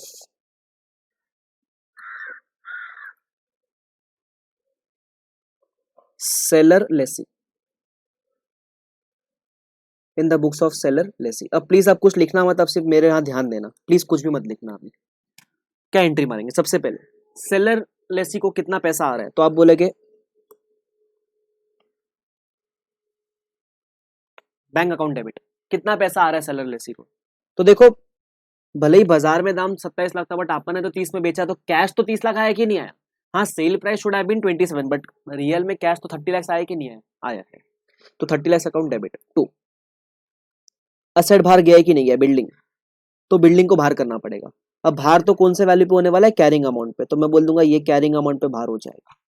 इसके अलावा अब मुझे बताओ, क्योंकि हमने सेल थोड़े एक्स्ट्रा वैल्यू पे किया है, तो मतलब जो जैसे मैंने बताया था यहाँ 3 lakh is the additional financing rest, तो इसको तो हमको अलग से रिकॉर्ड करना पड़ेगा। तो मैं बता दूंगा कि इस सेल के अंदर कहीं ना कहीं भले ही सेलिंग प्राइस 30 लाख दिख रहा है but selling price only 27 lakh, जो 3 लाख एक्स्ट्रा पेमेंट जो एक्स्ट्रा रिसीव किया हमने 3 lakh extra, that is nothing but a loan rest. तो हम बोल देंगे 2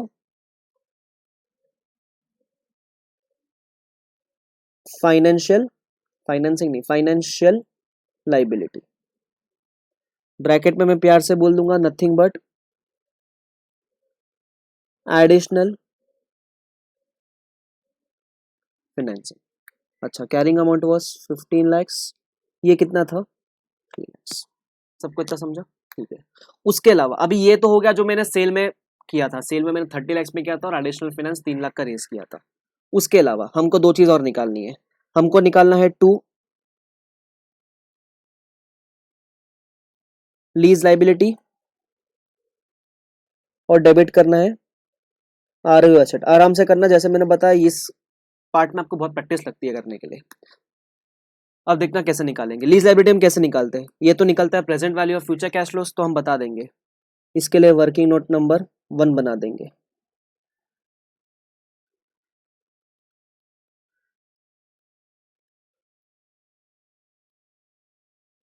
कैलकुलेशन ऑफ लीज लाइबिलिटी कैसे बनाएंगे, अब 20 साल के लिए कैश फ्लोस तो हर साल सेम ही है ना, तो मैं वैसे वाले मेथड से कर लूँ क्या, 20 lakhs नहीं 2 lakhs sorry 2 lakhs per annum into annuity factor of 20 years at the rate 12%। बताओ सर कितना आता है, 1 divide by 1.12, 1 2 3 4 5 6 7 8 9 10 11 12 13 14 15 16 17 18 19 20 GT into 2 lakhs which gives me, मैं बोल दूं अप्रोक्सीमेटली मुझे देता है वो 14.94 lakhs, 14.94 lakhs। अगर आप ये बोल दो ना कि मेरा लीज लाइबिलिटी इज 14.94 lakhs तो आप गलत हो जाओगे सर। वाई, मुझे एक बात बताओ, हम कितना लीज पेमेंट के फॉर्म में दिखा रहे, हम बता रहे लीज पेमेंट हम कितना करने वाले हैं, 2 लाख करने वाले हैं। इस 2 लाख के 2 हिस्से हैं, एक तो जो मैंने एडिशनल लोन रेस किया है उसके अगेंस्ट थोड़ा पेमेंट करने वाला हूँ, और बाकी जो भी मैंने असेट लीज पे लिया है उसके लिए पेमेंट करने वाला हूँ, राइट। ये 2 लाख ऑलरेडी वो चीज इंक्लूड करता है, तो हमको वो चीज बाइफिकेट करनी पड़ेगी ना। तो मैं बोलूँ ये जो हमको आया है 14.94 lakhs, ये तो जो टोटल पेमेंट करने वाले लीज और एडिशनल फाइनेंसिंग मिला के वो वाला है। अच्छा ये 14.94 में से एडिशनल फाइनेंसिंग के लिए हम कितना पे करने वाले प्रेजेंट वैल्यू टर्म में, तो हम बोल देंगे इसमें से एडिशनल फाइनेंसिंग के लिए हम पे करेंगे 3 लाख, बोल दूंगा टू बी पेड फॉर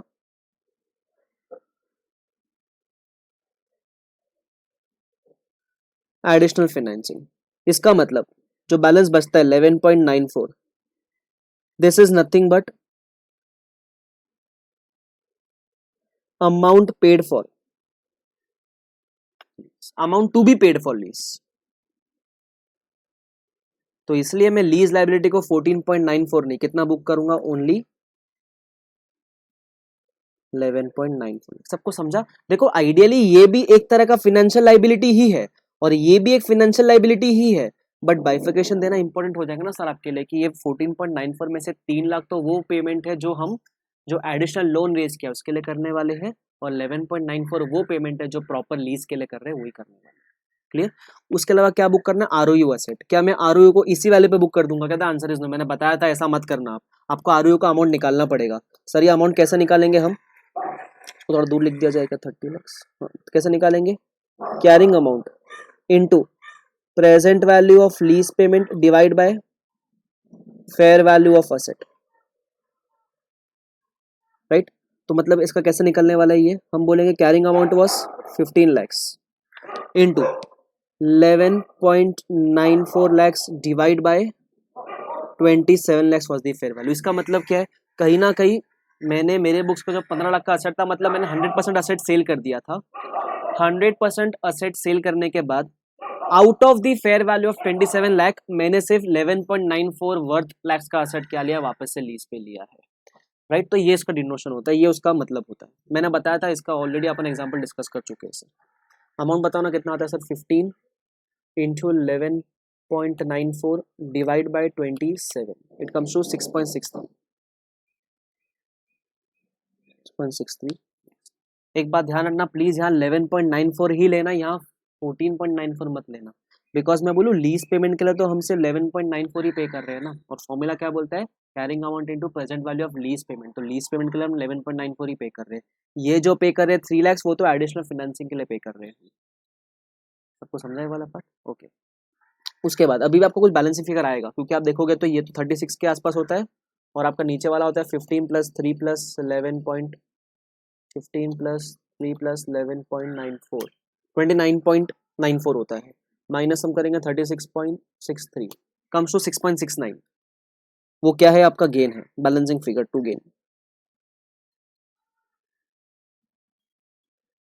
देखो आपका गेन दिखने में बहुत ज्यादा दिख रहा था, लेकिन है इतना ही। मैंने बताया ना क्यों, क्योंकि गेन हम उतने ही पोर्शन पे बुक करेंगे जितना पोर्शन हमने क्या किया है, सेल किया है। तो मैं ऐसा बोल दूं, आप चाहते तो गेन ऐसे भी निकाल सकते थे।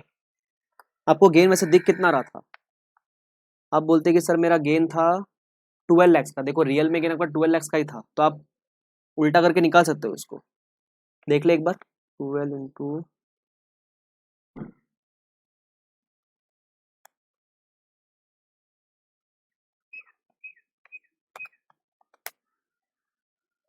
आप चाहते तो ऐसे निकाल सकते हो। आपका गेन था 12 lakhs, this was real gain.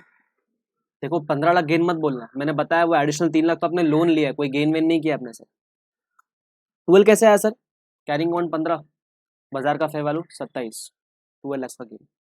12 minus 12 lakhs into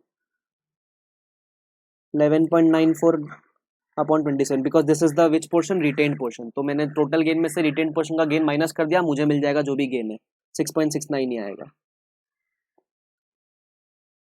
या फिर आप एक और तरीके से कर सकते हो, 12 lakhs इंटू, ये दोनों का जरा डिफरेंस देखना, that is the retained portion, that is the sold portion ना।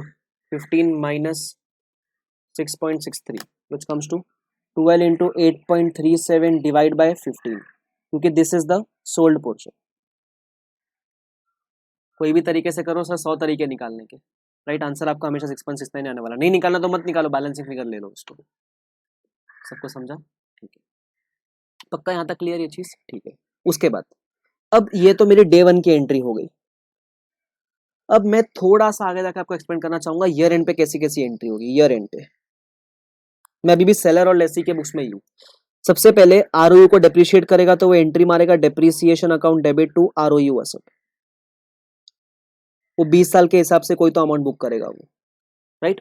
कितना था, 6.63 डिवाइड बाय 20 करेगा ना, वो मैं निकाल दूं क्या एक बार के लिए, बोल दूंगा 6.63 डिवाइड बाय 20, तो 6.63 divide by 20 it comes to 0.33। ये की एंट्री आ गई। उसके बाद ईयर एंड पे अब मुझे बताओ टोटल बुक्स में कितनी लाइबिलिटी है अपने पास। 2 लाइबिलिटी है बुक्स में, एक है फिनेंशियल लाइबिलिटी जो अपन ने एडिशनल फाइनेंस रेज किया था, और एक है आपकी लीज लाइबिलिटी, राइट। तो अपने को दोनों के लिए क्या बनाना पड़ेगा, लोन एमोटाइजेशन टेबल। तो मैं बनाता हूं, मैं एंट्री के लिए दो थोड़ी जगह छोड़ देता हूं,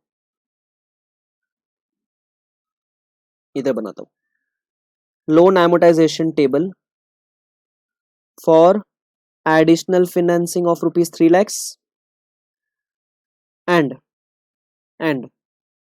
loan amortization table for lease liability. Right. अब कैसे बनाएंगे ईयर, वो 20 साल का बनेगा, मैं 20 साल का पूरा नहीं बना रहा हूँ सर, मैं 1-2 साल का बना के दे दूंगा आपको, 1-2-3-4 साल ले लेता हूँ, राइट। अपना ओपनिंग कितना रहेगा, एडिशनल फाइनेंस का ओपनिंग 3 लाख था, इस पे लगाएंगे इंटरेस्ट जो भी था, इंटरेस्ट एट द रेट 12%, तो कितना हो गया वो 3 lakhs into 12% which comes to 36,000। उसके बाद आएगा रीपेमेंट, फिर आएगा क्लोजिंग। अब एडिशनल फाइनेंसिंग का रीपेमेंट कितना रहेगा, क्या 2 लाख लिखूं क्या इधर, the answer is no, because 2 lakh includes both the repayment, 2 lakh के अंदर एडिशनल फाइनेंसिंग का भी रीपेमेंट है और ये लीज लायबिलिटी का भी रीपेमेंट है। तो हमको क्या करना पड़ेगा, 2 लाख को सबसे पहले बाइफिकेट करना पड़ेगा बिटवीन वो 2 लाख में से इसके लिए कितना पे हो रहा है और इसके लिए कितना पे हो रहा है, राइट। तो बाइफिकेट कैसे करेंगे, इट इज वेरी सिंपल, उस रेशियो में बाइफिकेट कर देंगे, इसी रेशियो में बाइफिकेट करेंगे, इस रेशियो में। कैसे, मैं इधर नीचे एक बना दूं, बाजू में बना, तो बाजू में इधर, इसको अपन बोल देंगे वर्किंग नोट नंबर, ये मेरा वर्किंग नोट नंबर कौन सा था बाय द 1 था, ये मेरा वर्किंग नोट नंबर 2 हो जाएगा, ये मेरा वर्किंग नोट नंबर 3 हो जाएगा, वर्किंग नोट नंबर 4 हो जाएगा, राइट। 2 lakhs, इसमें से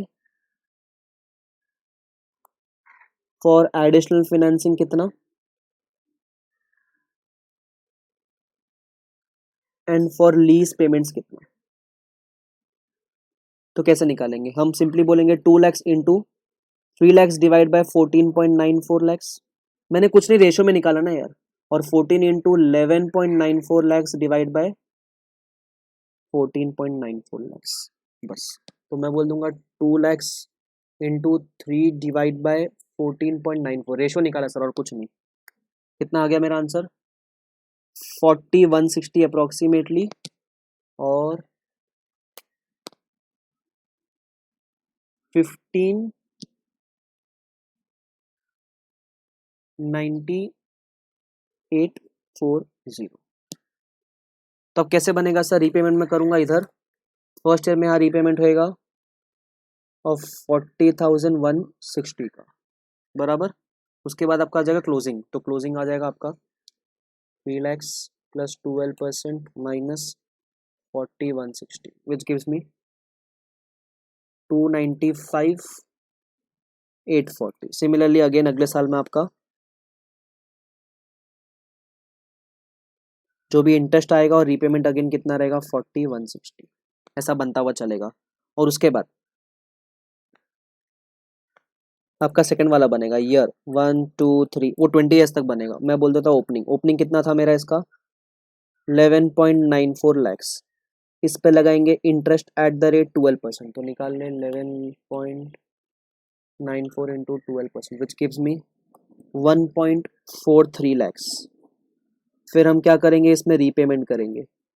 अब इसका रीपेमेंट कितना था 1,59,840, तो मुझे क्या मिलेगा सर, क्लोजिंग मिलेगा। तो मैं बोलूँगा 11.94 plus 12% minus 1.59840, answer is 11.77 approximately. फिर आपका ये यहाँ हो जाएगा 11.77, फिर आप अगेन इंटरेस्ट निकालोगे, फिर अगेन क्या करोगे, रीपेमेंट करोगे 159,840 का, and so on it will continue for a period of 20 years. आपको पूरा 20 साल का करना है तो करो, नहीं करना तो भी चलेगा, एग्जाम में आपको बताएगा कितना चाहिए उनको आपसे। अब इसकी एंट्री क्या आएगी, आपकी 2 एंट्री आएगी ना सर, आप एक तो एंट्री मारोगे, आपके लिए इंटरेस्ट एक्सपेंस है तो आप बोलोगे interest expense account debit to, एक तो रहेगा आपका फाइनेंशियल लाइबिलिटी, मतलब पहले मैं ये जो एडिशनल फाइनेंसिंग रेस किया इसकी एंट्री मारूंगा, कितना इंटरेस्ट था सर इसका 36,000, तो मैं एंट्री मार दूंगा 36,000 एंड 36,000। उसके बाद इसी की एक और एंट्री आने वाली, क्योंकि इसका रीपेमेंट कुछ हो रहा है कि नहीं हो रहा, the answer is yes, repayment हो रहा है, तो मैं एंट्री मारूंगा financial liability account debit to bank, कितना रीपेमेंट हो रहा है 4160 एंड 4160। उसके बाद मैं ईयर एंड पे और दूसरे लीज लाइबिलिटी के लिए एंट्री मारूंगा, अगेन ऐसी कुछ एंट्री आएगी, interest expense account debit to lease liability, अपना अमाउंट कितना था 1,43,000 अप्रोक्सीमेटली, तो 1,43,000 और 1,40,000, मैं अप्रॉक्स ले रहा हूँ सर, आपका अमाउंट पॉइंट में डिफरेंट आया रहेगा। और फिर हम रीपेमेंट करेंगे, तो लीज लाइबिलिटी टू बैंक कितना रहेगा 159,840 एंड 159,840। ये एकदम डिटेल में एंट्रीज है सर, मैंने आपको हर एक एंट्री मार के दिखा दी, राइट। देखो अल्टीमेटली हमने रीपेमेंट कितना किया मिला के देखे तो रीपेमेंट हमने 2 लाख का ही किया, बट मैंने सिर्फ 2 लाख को बाइफिकेट किया कि 2 लाख में से एडिशनल फाइनेंसिंग के लिए कितना रीपेमेंट किया है और हमने बाकी जो भी लीज लाइबिलिटी है उसके लिए कितना रीपेमेंट किया। I hope everyone is clear with this. अब सेलर लेसी के बुक्स में क्या एंट्री आएगी ये सब यहाँ से क्लियर हो जाती है। सबको समझा ये वाला पार्ट, ठीक है। इसके अलावा बायर लेसर क्या एंट्री मारेगा वो भी एंट्री पूछा हुआ है। बायर लेसर क्या एंट्री मारेगा, वो एंट्री बहुत सिंपल है, मैं आपको बुक्स में दिखा दूंगा, इसमें कुछ है नहीं उसके अंदर। सबको इतना पार्ट समझता है तो प्लीज आप कॉपी करोगे फटाफट, पॉज करके कॉपी करना। सबसे पहले ये एंट्री आएगी जो आप देख सकते हो इधर इधर इधर इधर दिख रही है आपको, देखो हाँ इधर दिख रही है आपको, ये एंट्री आएगी आपकी बराबर। उसके बाद आपका कैलकुलेशन आ जाएगा working note number 1 lease liability, याद रखना -3 लाख करना बिकॉज 14.94 के अंदर 3 लाख भी इंक्लूडेड है। उसके बाद आपका आ जाएगा ईयर एंड पे डेप्रीसिएशन, फिर आएगा ईयर एंड पे इंटरेस्ट वगैरह बुक करेंगे, लोन एमोर्टाइजेशन टेबल बनाएंगे और 2 लाख का बाइफिकेशन भी आपको मैंने क्या कर दिया दे दिया। ये सब कॉपी कर लो, आपको चाहिए तो आप पूरे 20 साल का बना कर देख लो, 0 आ जाएगा लास्ट में आपका पूरा पूरा। सबको क्लियर ये चीज, ठीक है। उसके अलावा एक और चीज पूछा है इन द बुक्स ऑफ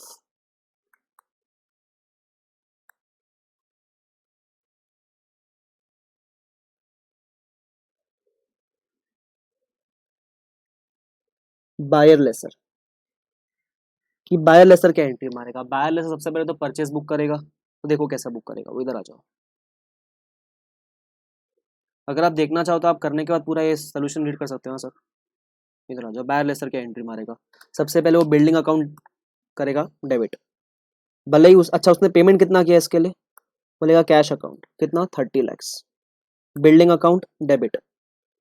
भले ही उसने 30 लाख पे किया लेकिन मैं बोलूँ 3 लाख तो उसने फाइनेंस के लिए पे किया था ना, तो 27 लाख ही डेबिट करेगा बिल्डिंग को और रिमेनिंग क्या करेगा एक फाइनेंशियल एसेट बुक करेगा। याद रखना, वापस से बता रहा हूँ, आप फाइनेंशियल इंस्ट्रूमेंट पढ़ने के बाद चैप्टर करोगे तो बहुत बेटर वे में समझेगा, आपको 3 लाख रहेगा आपका। उसके बाद बायर लेसर के पॉइंट ऑफ व्यू से, क्योंकि वो लेसर है तो लेसर तो क्लासीफाई करता है ना ऑपरेटिंग है कि फाइनेंस है, और जैसे वो क्लासीफाई करेगा उस हिसाब से अकाउंटिंग होएगा। तो वो तो क्लियरली क्वेश्चन में बोल रखा है कि इसके लिए कौन सी लीज है, ये ऑपरेटिंग लीज है। तो क्या डे 1 पे ऑपरेटिंग लीज में कुछ एंट्री मारेगा क्या, ये the answer is no, day 1 पे कोई एंट्री नहीं मारेगा। सबको समझा क्या ये चीज, ये तो डे 1 की एंट्री हो गई। लेसर फॉर ऑपरेटिंग लीज,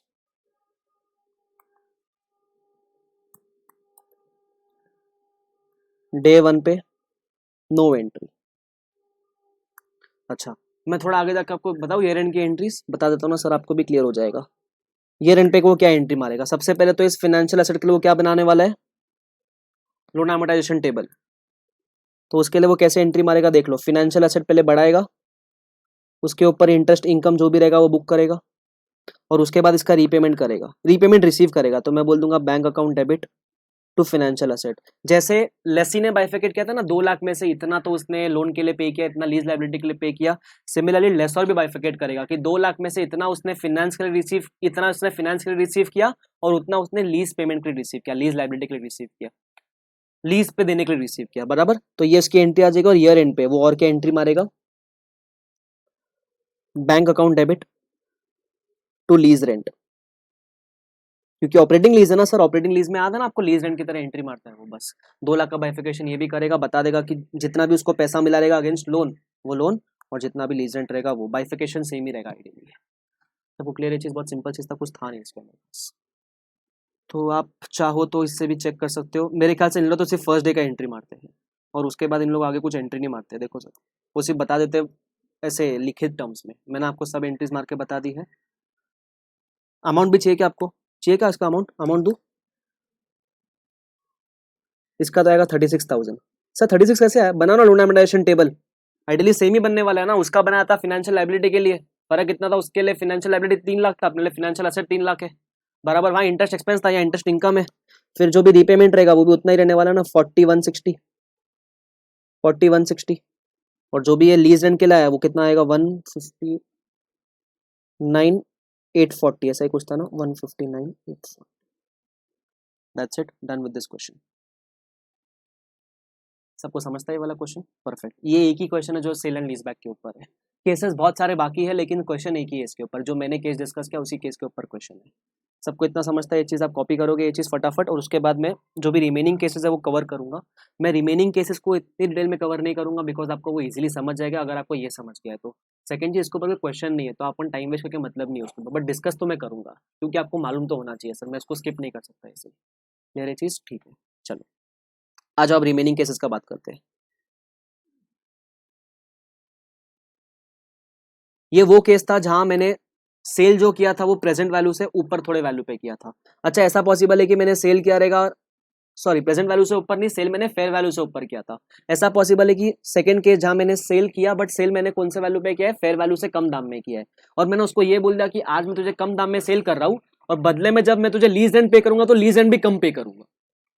ऐसा भी हो सकता है। तो उस केस में क्या होगा, उस केस में कुछ नहीं होगा, हम मानेंगे कि हम जो आज कम रीपेमेंट कर रहे हैं, हम जो आज कम पे कर रहे हैं फेयर वैल्यू, सॉरी कम रिसीव कर रहे हैं, पे कहां से कर रहे हैं, कम जो रिसीव कर रहे हैं हम, सपोज मेरा फेयर वैल्यू 27 लाख था, मैंने उसको 25 लाख में पे कर दिया, 25 लाख में सेल कर दिया। इसका मतलब कितने कम में सेल किया मैंने उसको, 2 लाख कम में सेल किया, तो हम मानेंगे कहीं ना कहीं आपने 2 लाख का एक्स्ट्रा रीपेमेंट कर दिया उसको। डे वन पे आपने कमेंसमेंट डेट पे क्या कर दिया है, अपना कुछ लीज रेंट पहले ही एडवांस में पे कर दिया। क्यों, मैंने क्या बोला, आप मुझे 2 लाख कम आज दे देना, और क्योंकि मैं आपको कम में सेल कर रहा हूँ तो मैं आपको फ्यूचर में जो लीज रेंट दूंगा वो भी मैं कम कम पे करूंगा।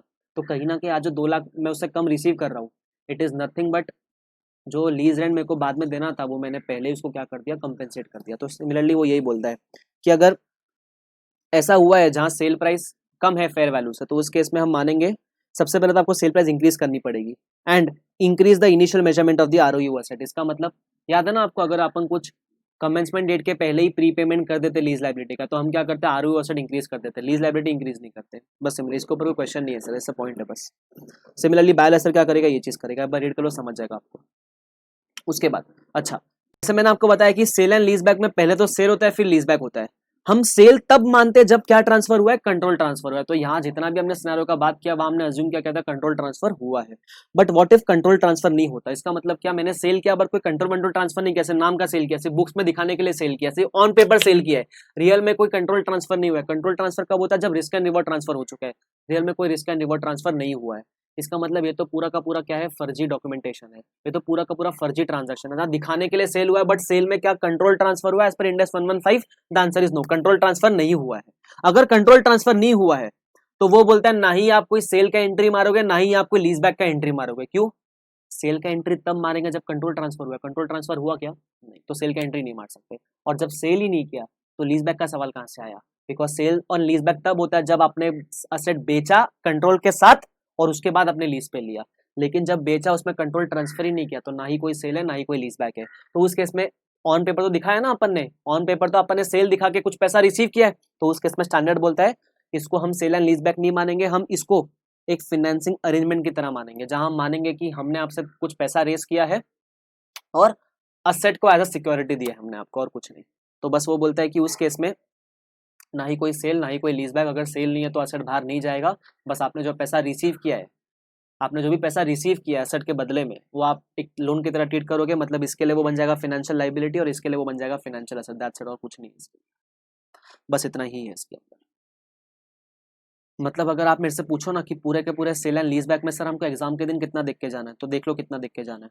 सबसे पहले तो पॉइंट नंबर 1 पूरा देख के जाना है बराबर। पॉइंट नंबर 1 के बाद ये जो है ना sale and lease back at of market terms, off market terms में क्वेश्चन कौन से पॉइंट के ऊपर है, क्वेश्चन आपके लिए ये वाले पॉइंट के ऊपर जो मैंने इंपॉर्टेंट मार्क किया हुआ है, ये वाला, तो ये वाला आपको देख के जाना है। बाकी ये वाला आप नहीं भी देखोगे तो भी चल जाएगा क्योंकि इसके ऊपर कोई क्वेश्चन नहीं है as of now. Question definitely होगा तो फ्यूचर के लेक्चर में उसको कवर करवा दूंगा, जब भी कोई नया क्वेश्चन आएगा आरटीपी एमटीपी में क्वेश्चन अपलोड कर दूंगा, उसका टेंशन मत लो आप। या फिर डाउट रहेगा कभी भी तो आप मुझे कॉल बैक तो कर ही सकते हो उसको। क्लियर, तो आपको फोकस ज़्यादा यहाँ पे करना है, बाकी ये तो ठीक है दिया हुआ है। इसके अलावा ये वाला पार्ट भी कोई दिया हुआ है, इसके ऊपर भी क्वेश्चन, सबको क्लियर है वाला पार्ट, ठीक है। We are done with the most important part of the standard that is sale and lease back. I hope सबको क्लियर है ये चीज़, पक्का क्लियर है।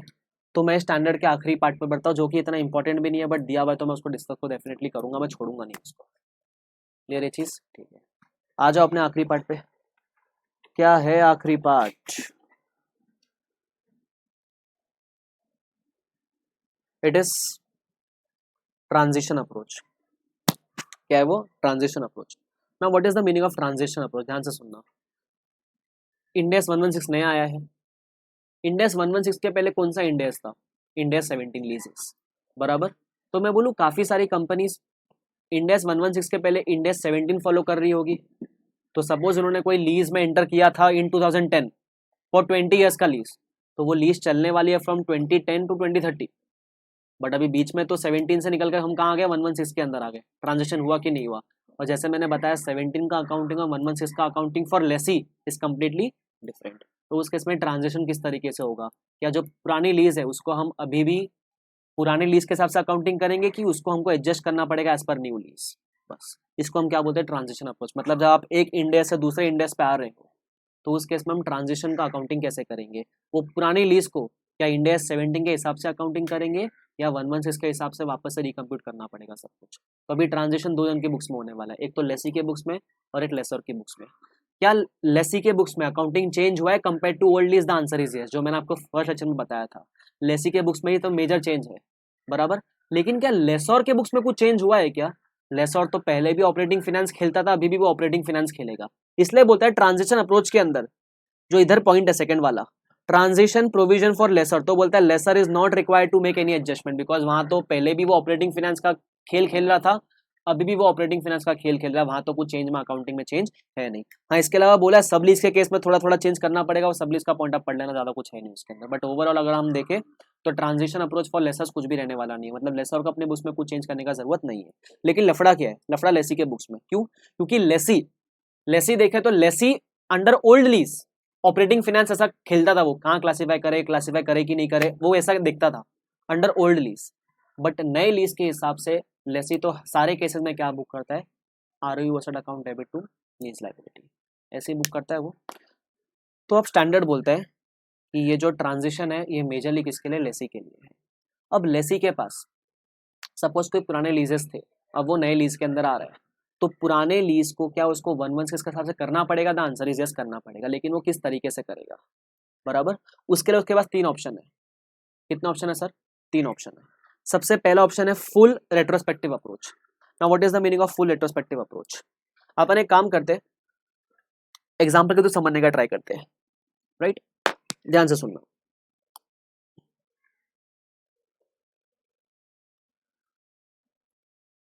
Suppose on 1415, on 1415। अच्छा, एक अपन एक और काम करते हैं ना, अपन सीधा जो मॉडल का एग्जाम्पल है उसी को एग्जाम्पल का बेस बना लेते हैं, तो अपने लिए वो सम भी कवर हो जाएगा, एक कंसेप्ट भी कवर हो जाएगा, राइट? तो आ जाओ वो क्वेश्चन ही अपन रीड करते हैं। टोटल तीन अप्रोच है सर, एक फुल रेट्रोस्पेक्टिव अप्रोच है, एक मॉडिफाइड रेट्रोस्पेक्टिव अप्रोच है, और इसके अंदर भी दो अप्रोच है, इसलिए मैंने बोला तीन अप्रोच है। एक तो ये, एक ये और एक ये। वो तीन अप्रोच कौन से मैं आपको एग्जाम्पल के थ्रू एक्सप्लेन कर दूंगा। मैं इसलिए बोल रहा हूँ ये इंपॉर्टेंट नहीं है क्योंकि ये जो पॉइंट होता है रियल लाइफ में, प्रैक्टिकल लाइफ में सिर्फ एक साल के लिए वैलिड होता है। क्यों एक साल? जिस साल नया नया है उस साल के लिए क्या होता है, वैलिड होता है। तो अगर मैं बात करूँ जो अटेम्प्ट अभी देने वाले हैं जुलाई में या नवंबर में, तो उनके लिए क्वेश्चन बन सकता है एग्जाम में, बट उसके बाद फ्यूचर अटेम्प्ट्स में जब 2-3 साल बीत जाएंगे तब ये पॉइंट बहुत इरेलीवेंट हो चुका रहेगा, बिकॉज तब ये पॉइंट पुराना हो चुका रहेगा। क्योंकि ट्रांजिशन तब काम आता है जब हम पुराने इंडेक्स से नए इंडेक्स में आ रहे हैं, और ट्रांजिशन का साल ये साल है, तो अगले साल से तो ये एप्लीकेबल भी नहीं होगा ना, ट्रांजिशन एक ही बार होता है, हर साल थोड़ी ना होता है, राइट? ठीक है, तो मैंने बताया ट्रांजिशन सिर्फ लेसी के बुक्स में होगा, लेसर के बुक्स में कुछ करने का जरूरत है क्या? The answer is no. तो हम लेसी के बुक्स में ट्रांजिशन कैसे होगा उसका ही बात करेंगे। एग्जाम्पल के तो समझने का ट्राई करते हैं, पूरा एग्जाम्पल सॉल्व करेंगे, अपने को वो भी समझ जाएगा कैसे करना है। आ जाओ, अपने को कौन सा एग्जाम्पल रीड करना है सर? अपने को रीड करना है क्वेश्चन नंबर 43। आप इसको भी एलडीआर मार्क कर सकते हो सर, स्पेशली जो जुलाई या नवंबर में देने वाले हैं उनके लिए एलडीआर रहेगा, बाकी अटेम्प्ट के लिए ठीक है, देखना स्किप कर देना, आगे बढ़ जाना फटाफट। आ जाओ। A retailer lessee entered into a 3-year lease of retail space beginning as at 1st April 17। ठीक है, कब चालू हो रही है वो? 1st April 17 को। तो मैं बोलता हूँ क्वेश्चन नंबर 43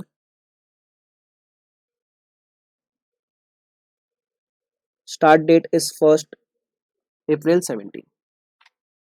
मैंने अभी तक इसका कोई प्रोविजन नहीं पढ़ाया सर, मैं एग्जांपल के थ्रू आपको प्रोविजन समझाने वाला हूँ। With 3-year annual lease payments of 2 lakhs due on 31st March 18, 19, 20 respectively. इसका मतलब 3 साल तक अपन ने लीज पे लिया है, 3 साल में जो पेमेंट करेंगे वो payment at the end of each year करना है, बिकॉज देखो हमने लीज पे डे 1 पे लिया है, but first payment at the end of first year करेंगे, तो payable at the end of each year, right?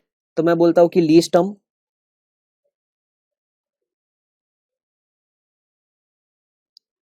Is 3 years। उसके अलावा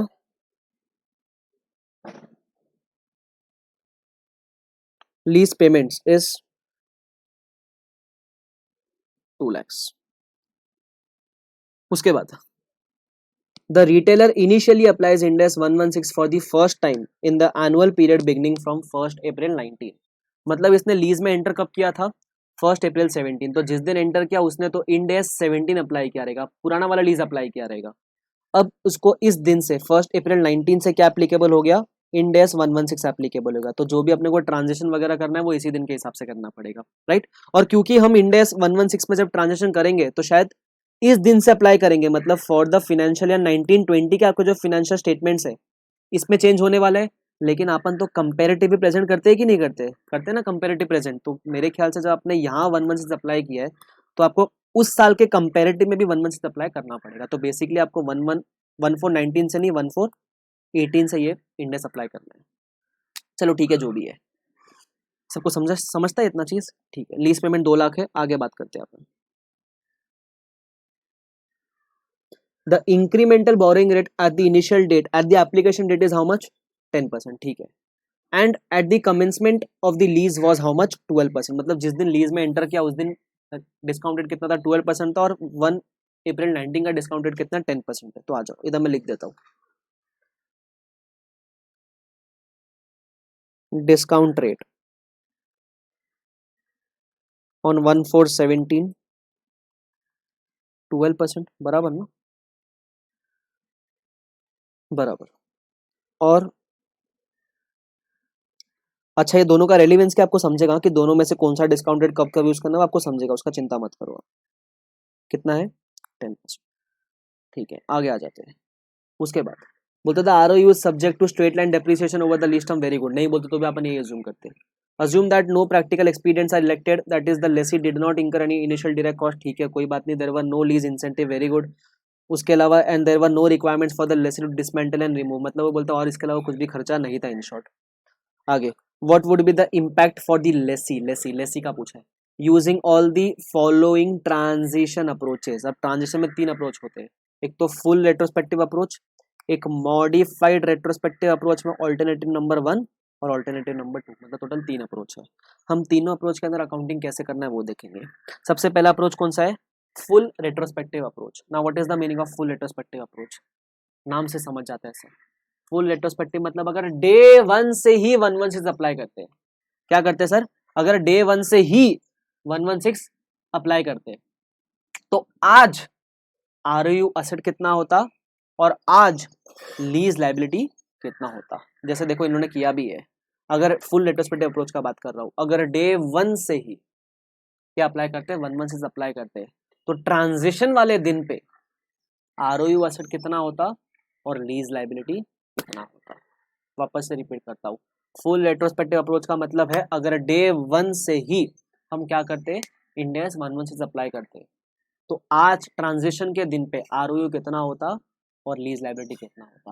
अब आपको कंप्यूटेशंस आती है क्योंकि अपन ऑलरेडी इतना सारा सॉल्विंग कर लिया, तो मैं अभी कंप्यूटेशन के अंदर इन्वॉल्व नहीं होऊंगा। मैं आपको फटाफट इसमें से दिखा दूंगा इन्होंने कैसे सॉल्व किया।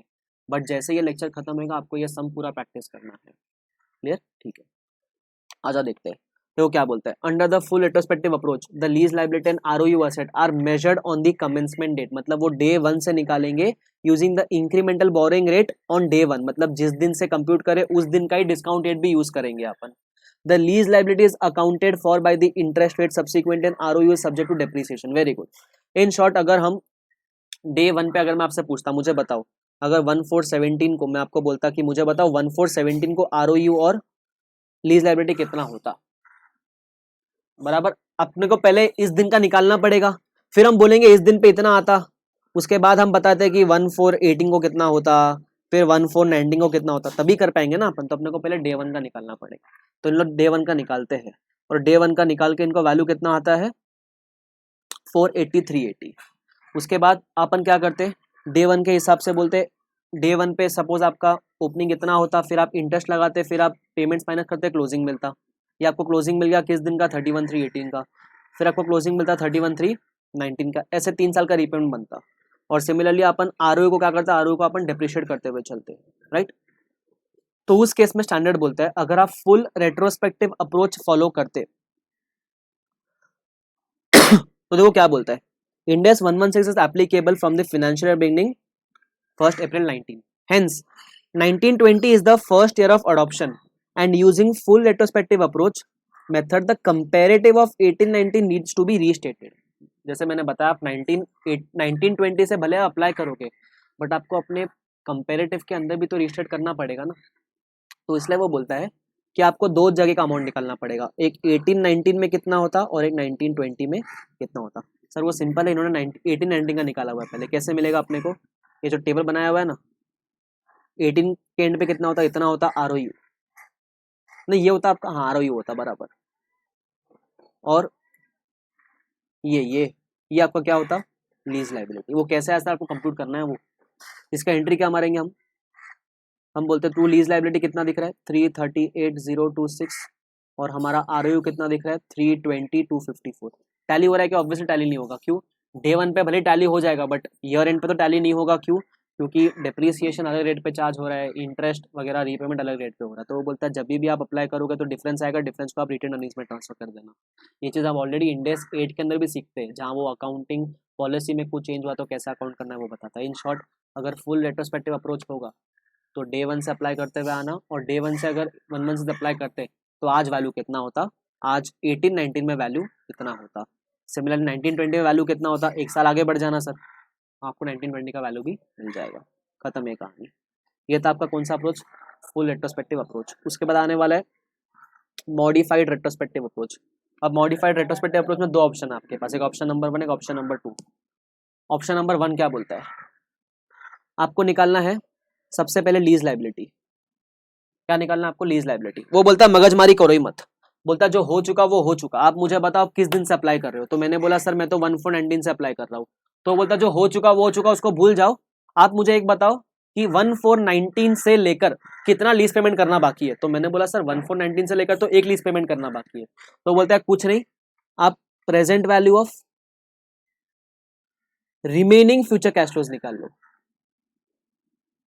क्या निकाल लो, present value of remaining future cash flow. जिसका मतलब आप जैसे अपन कर रहे थे ना फुल रेट्रोस्पेक्टिव में, डे 1 पे जाकर निकाल रहे थे अमाउंट, वो बोलता है वैसा मत करो, आप क्या करो जो भी रिमेनिंग पेमेंट्स बाकी है उसका प्रेजेंट वैल्यू निकाल लो। तो मैंने बोला कि सर मेरा तो एक पेमेंट बाकी है, उसका प्रेजेंट वैल्यू आता है 181,820।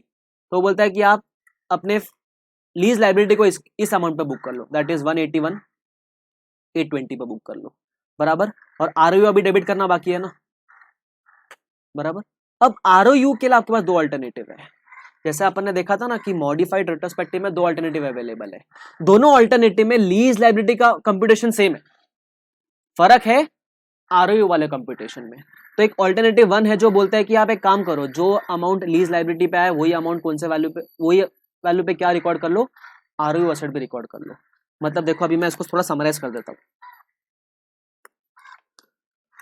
सबसे पहला है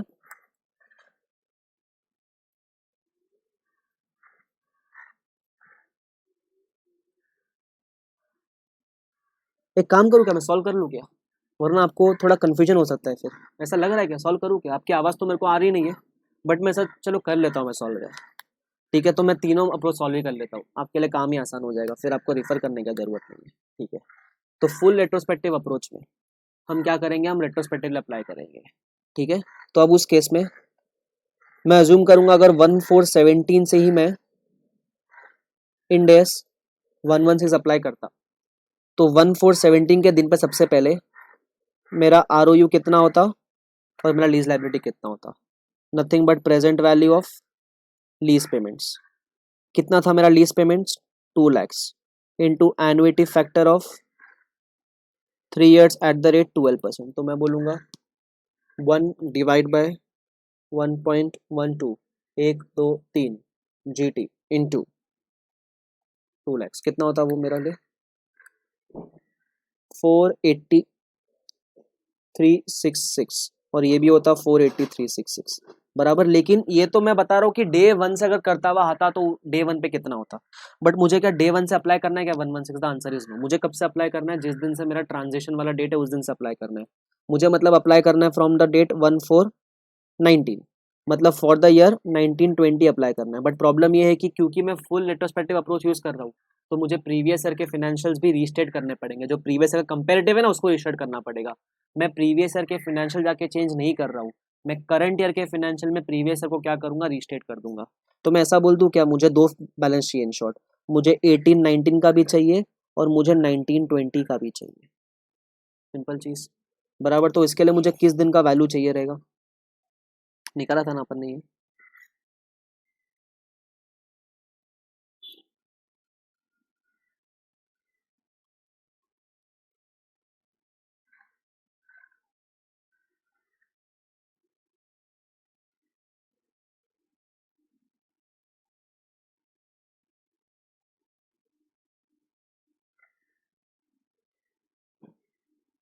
आ जाओ, तो मैं बोल दूंगा इस दिन पे मेरे को जर्नल एंट्री मारनी है।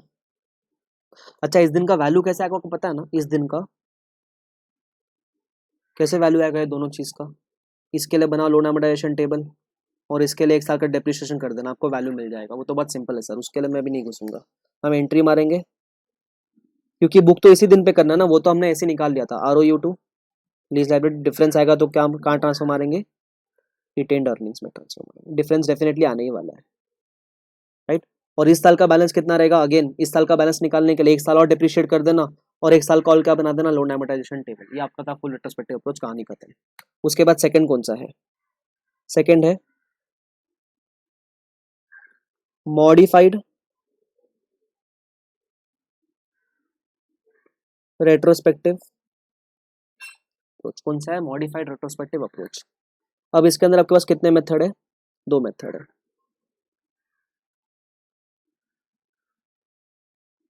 Alternative 1, alternative 2। अब कैसे कैसे सॉल्व करना है ध्यान से देखना। आप पहले ये समझ लो, अपने को हमेशा मॉडिफाइड रेट्रोस्पेक्टिव अप्रोच में किस दिन का अमाउंट चाहिए, 1419 का। यहाँ हम प्रीवियस ईयर को रिस्टेट नहीं करेंगे, यहाँ प्रीवियस ईयर में जो चल रहा है चलने दो। यहाँ भी किस दिन का अमाउंट चाहिए, 1419 का अमाउंट चाहिए। 2 चीज चाहिए इस दिन पे हमको, एक तो हमको चाहिए लीज लाइबिलिटी और एक चाहिए ROU। यहाँ भी चाहिए एक तो ROU और एक चाहिए लीज लाइबिलिटी। अब मैं आपको बता रहा हूँ, मॉडिफाइड रेट्रोस्पेक्टिव अप्रोच में 2 अल्टरनेटिव है। लीज लाइबिलिटी में कोई फर्क नहीं है, दोनों अल्टरनेटिव में ये सेम तरीके से निकलने वाला है। फर्क आता है ROU कंप्यूट करने में। तो लीज लाइबिलिटी कैसे कंप्यूट करेंगे, वो बोलता है देखो काम करो, जो हो चुका वो हो चुका, उसको छोड़ो। मुझे एक बात बताओ, जिस साल भी आप ये एंट्री मारने वाले हो उस साल कितने पेमेंट करने बाकी है आपको, तो मैं बोलूँ एक पेमेंट करना बाकी है, मुझे एक ही पेमेंट करना बाकी है ना सर।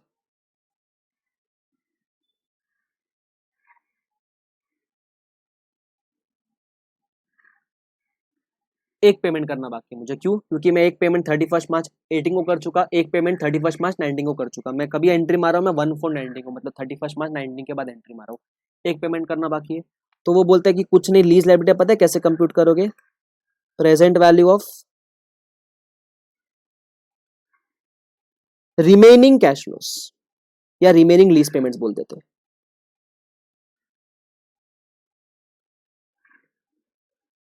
बराबर। और जब इसको आप डिस्काउंट करोगे, मैं बोलूँ यहाँ तो अपन एक तरीके से प्रोस्पेक्टिव वाला अकाउंटिंग कर रहे हैं ना, कि प्रोस्पेक्टिव में मतलब अभी फ्यूचर में कितना पे करना बाकी है। तो यहाँ डिस्काउंट रेट भी प्रोस्पेक्टिव वाला लेंगे, मतलब 1419 वाला लेंगे। कितना लेंगे, 10% वाला डिस्काउंट रेट लेंगे।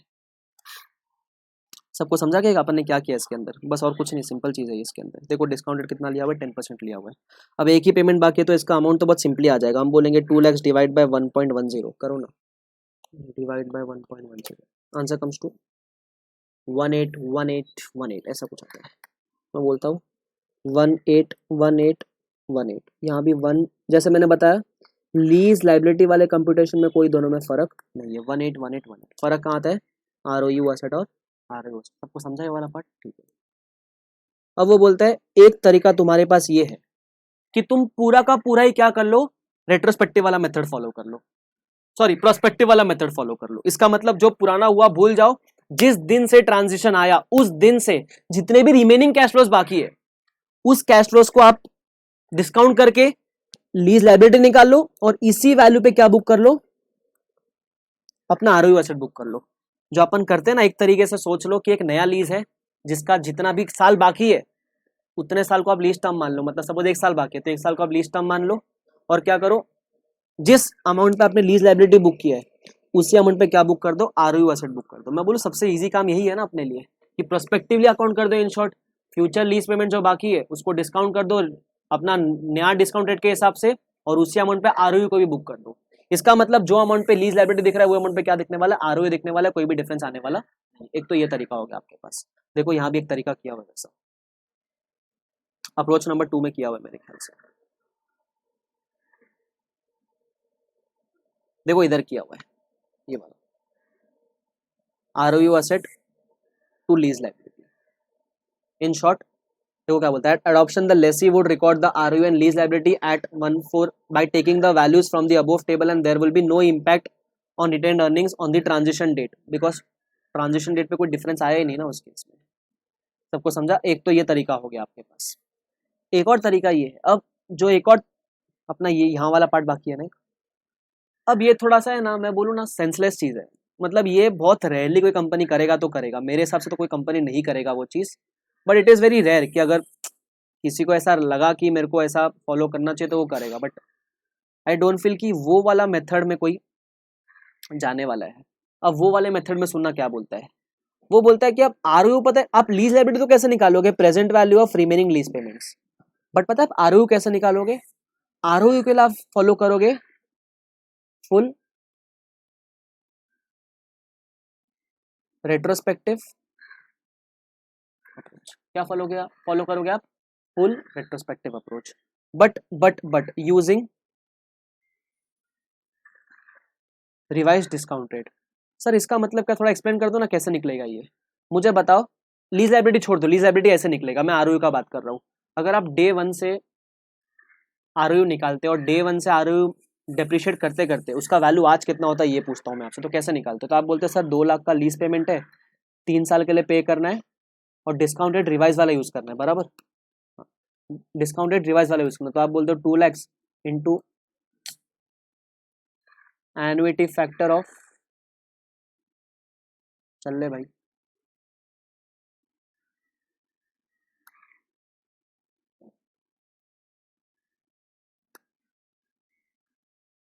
पता नहीं है चल नहीं रही है।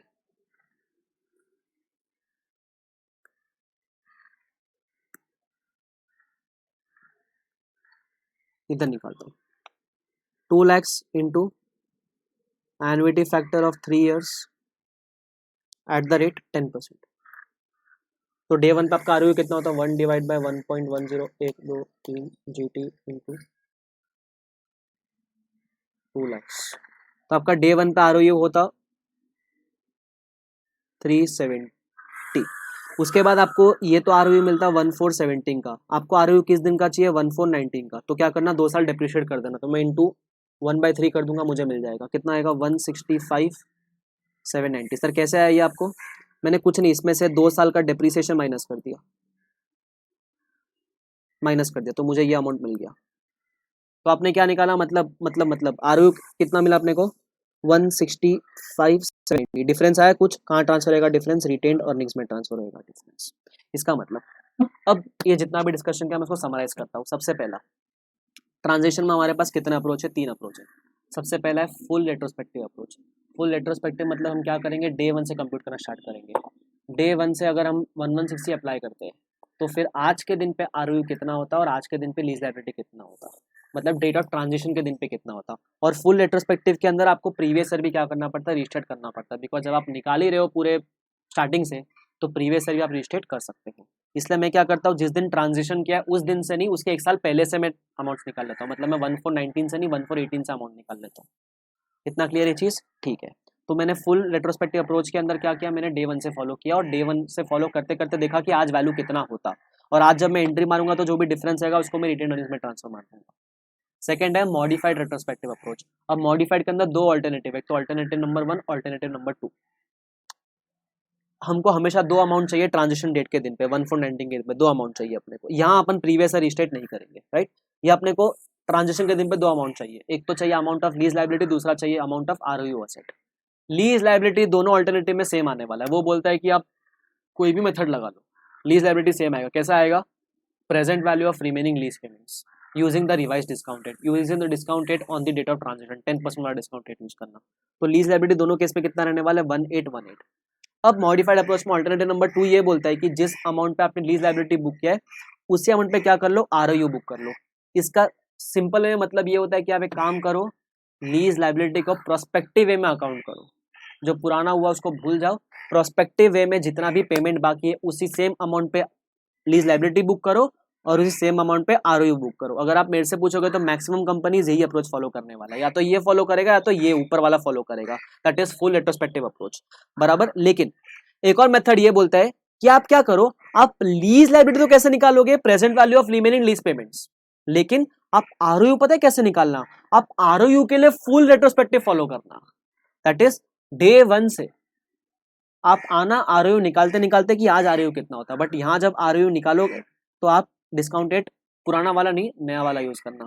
इसलिए मेरा बड़ा थोड़ा सा कॉम्प्लिकेटेड है, थोड़ा सा इलॉजिकल है, बट ये ऑप्शन दिया गया है, ऑप्शन कंपनी के पास है, कोई कंपल्शन नहीं है कि आप इस तरह की कंपनी हो तो आपको ये वाला मेथड फॉलो करना है, मर्जी कंपनी की है, कोई भी मेथड फॉलो कर सकता है। तो इसके अंदर हम क्या करते हैं, आरओयू डे वन से सिर्फ आरओयू डे वन का निकालते हैं, लीज लायबिलिटी मैंने बोला दोनों केस में सेम रहने वाला है, सिर्फ आरओयू डे वन से निकालते हैं और डे वन का आरओयू कौन सा रेट यूज करके निकालते हैं, 10% रेट, मतलब नया वाला रेट यूज करके निकालते हैं, और फिर देखते हैं कि डे वन पे आरओयू इतना होता है तो डेप्रिशिएट करते करते 1 फुल एंडिंग को कितना आ जाता है आरओयू, डिफरेंस आएगा तो कहाँ ट्रांसफर करना है, रिटेन अर्निंग्स में ट्रांसफर करना है। ये 3 मेथड आपके पास, अगर आप देखोगे तो यहाँ भी ऐसा कुछ समरी दिया हुआ है इधर, ऐसे देख लो, इनको भी इतना ही कुछ आया था ना सेकंड वाले केस में।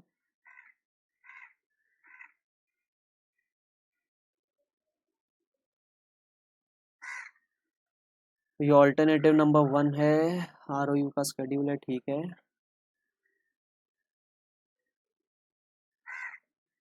देखो इधर यहाँ एक समरी दिया हुआ है, अच्छा समरी है सर, काम आएगा। फुल रेट्रोस्पेक्टिव अप्रोच में इम्पैक्ट ऑन 1419, तो आरओयू दिख रहा है, लीज लायबिलिटी दिख रहा है, इतना इतना दिख रहा है, डिफरेंस हमने रिटर्न अर्निंग्स में ट्रांसफर किया, फिर ईयर एंड का भी बताया कि ईयर एंड में हमने लीज पेमेंट इतना किया, इंटरेस्ट इतना बुक किया, डेप्रिशिएट इतना किया, वेरी गुड, अच्छा बात है। उसके बाद modified retrospective approach alternative number 1 में क्या किया, आरओयू को 165 पे बुक किया। ये 165 कैसा है मैंने बताया आपको, देखो मुझे भी आया था 165 समथिंग समथिंग, 165 790 आया था, इनको कितना आता है 165 787, अप्रोक्सीमेटली सेम है, 3 रुपए का फर्क है सर, पॉइंट का फर्क है, बताया मैंने कैसे आया ये, बराबर। डे वन से आरओयू निकाला और आरओयू को करते हुए चले गए। एलएल तो देखो दोनों केस में सेम ही आने वाला है, उसमें कोई डिफरेंस नहीं है, बराबर, बस हो गया ना सर। और उसके बाद वो ईयर एंड पे क्या, ईयर एंड का तो अकाउंटिंग पता है ना सर, डेप्रिशिएट करना और एमोटाइज वगैरह कर देना। देखो ऑल्टरनेटिव नंबर 2 में जीसी अमाउंट पे एलएल है, उसी अमाउंट पे क्या है आरओयू वसत है। काफी डिस्कशन अपन ने कर लिया और इसी के साथ अपना क्या खत्म हो जाता है, 116 लीजेस खत्म हो जाता है सर। अब आपको क्या करना है, सुनना ध्यान से, जो सेल एंड लीजबैक वाला पॉइंट है उसका थियरी वापस से पूरा रीड करना है, स्टार्ट टू एंड रीड करना है, एक नहीं दो नहीं 3 बार रीड करना है सर, अच्छे से एक एक वर्ड रीड करना है। जैसे आप वो थियरी रीड करोगे, मैंने बताया ऑलरेडी उस थियरी में इंपॉर्टेंट वाला पॉइंट कौन सा है, वो आपको रीड करना है, जिसके ऊपर क्वेश्चन है बेसिकली। जैसे आपने सेल एंड लीजबैक का थियरी रीड किया, जो मैंने एग्जाम्पल लिखा आप वो रिफर करोगे, उसके बाद जो मैंने सम करा है वो सम आप वापस से गो थ्रू करोगे, हो सके तो वापस से सॉल्व कर लो सर, टाइम नहीं है तो गो थ्रू करो एटलीस्ट वापस से, हो जाएगा वो। उसके बाद आपको करना क्या है, उसके बाद आपको जो भी ट्रांजिशन अप्रोच है उसका थियरी एक बार रीड करना है, भले ही वो इतना इंपॉर्टेंट नहीं है बट मैंने बताया ना 1-2 अटेम्प्ट के लिए इंपॉर्टेंट है, तो उसका पूरा थियरी मेरे बुक में वो है, रीड करोगे। उसके बाद ये सब वापस से खुद का भेजा लगा के जो लॉजिक मैंने बताया उससे फुल फ्लैश्ड वे में वापस सॉल्व करोगे, बराबर। सीधा मॉड्यूल से गो थ्रू करने का ट्राई मत करना, मॉड्यूल में बहुत कॉम्प्लिकेटेड वे में दिया हुआ है, आइडियली कॉम्प्लिकेटेड नहीं है बट अपने को वो उतना भाषा समझता नहीं है टेक्स्ट बुक, अपने को जैसे भी मैंने सॉल्व किया था आपको बेटर वे में समझा रहेगा। अगर मैं आपको जब मॉड्यूल से रीड करा था आपको लगा रहेगा कि ये थोड़ा कंफ्यूजिंग सा लग रहा है, जब मैंने कर दिया तो आपको लगा रहेगा हाँ आप समझ रहे हैं मुझे कैसे है, इसलिए बोलो खुद से पूरा सॉल्व करना, क्लियर है चीज, ठीक है। तो दिस ये ट्रांजिशन अप्रोच भी 3 मेथड, सबको समझा ना, तीनों मेथड आई एम अज्यूमिंग कि आपको समझ रहा है, बिकॉज मेरा आगे कोई है नहीं तो मुझे समझता नहीं है कि आपके भेजे में कितना जा रहा है कितना नहीं जा रहा है, बिकॉज जब कोई बैठा होता है तो अपने को रिएक्शन से मालूम पड़ जाता है कि अरे इसको समझ रहा है कि नहीं समझ रहा है, राइट। तो जहाँ बहुत सारे स्टूडेंट्स बैठते हैं तो अपने को सब स्टूडेंट को देख के मालूम पड़ जाता है कि यार इसको समझ रहा है कि नहीं समझ रहा है, कौन डाउट में कौन किससे बात कर रहा है। लेकिन जब अकेले पढ़ाते हैं तो वो एक रहता है कि यार हम जो समझाने का ट्राई कर रहे हैं वो सामने वाले के मन में जा रहा है कि नहीं जा रहा है, तो आई होप सबके मन में गया होगा। बट फिर भी अगर आपके पास कोई भी दूसरी क्वेरीज है, इसके अलावा आपको कुछ भी छोटे डाउट है, एक छोटा सा आपके कंसेप्चुअल गैप है, तो आप प्लीज़ मुझे कभी भी कांटेक्ट कर सकते हो, आपकी वो मैं क्वेरी सॉल्व कर दूंगा। और आप मुझे कांटेक्ट करने के पहले प्लीज़ ये मत सोचना कि आप मेरे स्टूडेंट हो या नहीं हो, मैं ऐसे बिहेव करूंगा कि आप मेरे स्टूडेंट नहीं हो तो आप मुझे कैसे डाउट पूछ सकते हो, मेरे को फ़र्क नहीं पड़ता सर। पर्सनली बोल रहा हूँ, एकदम जेन्युइनली बोल रहा हूँ, मेरे को फर्क नहीं पड़ता, आप मेरे स्टूडेंट हो या ना हो, आप मेरे से डाउट्स पूछ सकते हो। सिर्फ इसी इंडेक्स को लेकर नहीं, आप कोई भी इंडेक्स को लेकर डाउट पूछ सकते हो। मेरे को रोज कम से कम भी है ना 50 से 60 नए बच्चों डाउट्स आते हैं रोज, नए, जो मेरे स्टूडेंट नहीं है, 50-60। और मैंने कभी भी उनको ऐसा नहीं बोला है कि मैं आपके डाउट सॉल्व नहीं करूंगा, मैं सबके डाउट सॉल्व करता हूँ। आपको चाहिए तो आपके फ्रेंड रहेगा तो उससे भी पूछ सकते हो आप, राइट, खुद भी ट्राई कर सकते हो आप। सबको क्लियर ये चीज? I hope I was able to make this index easy for you, जिसको मैं टैगलाइन यूज करता है, far made easy with AK।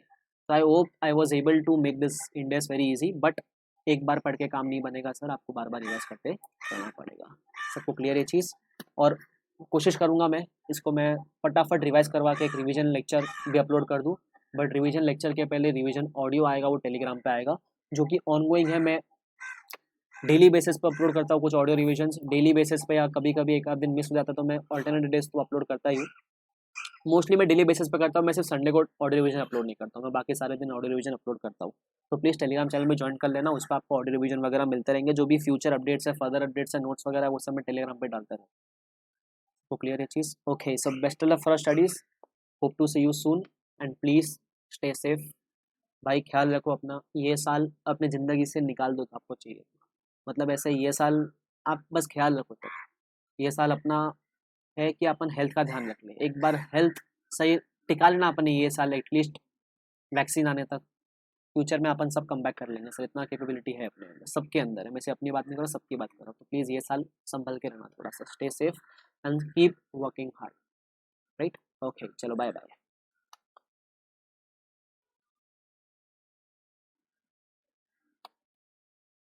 बंद नहीं होएगा क्या?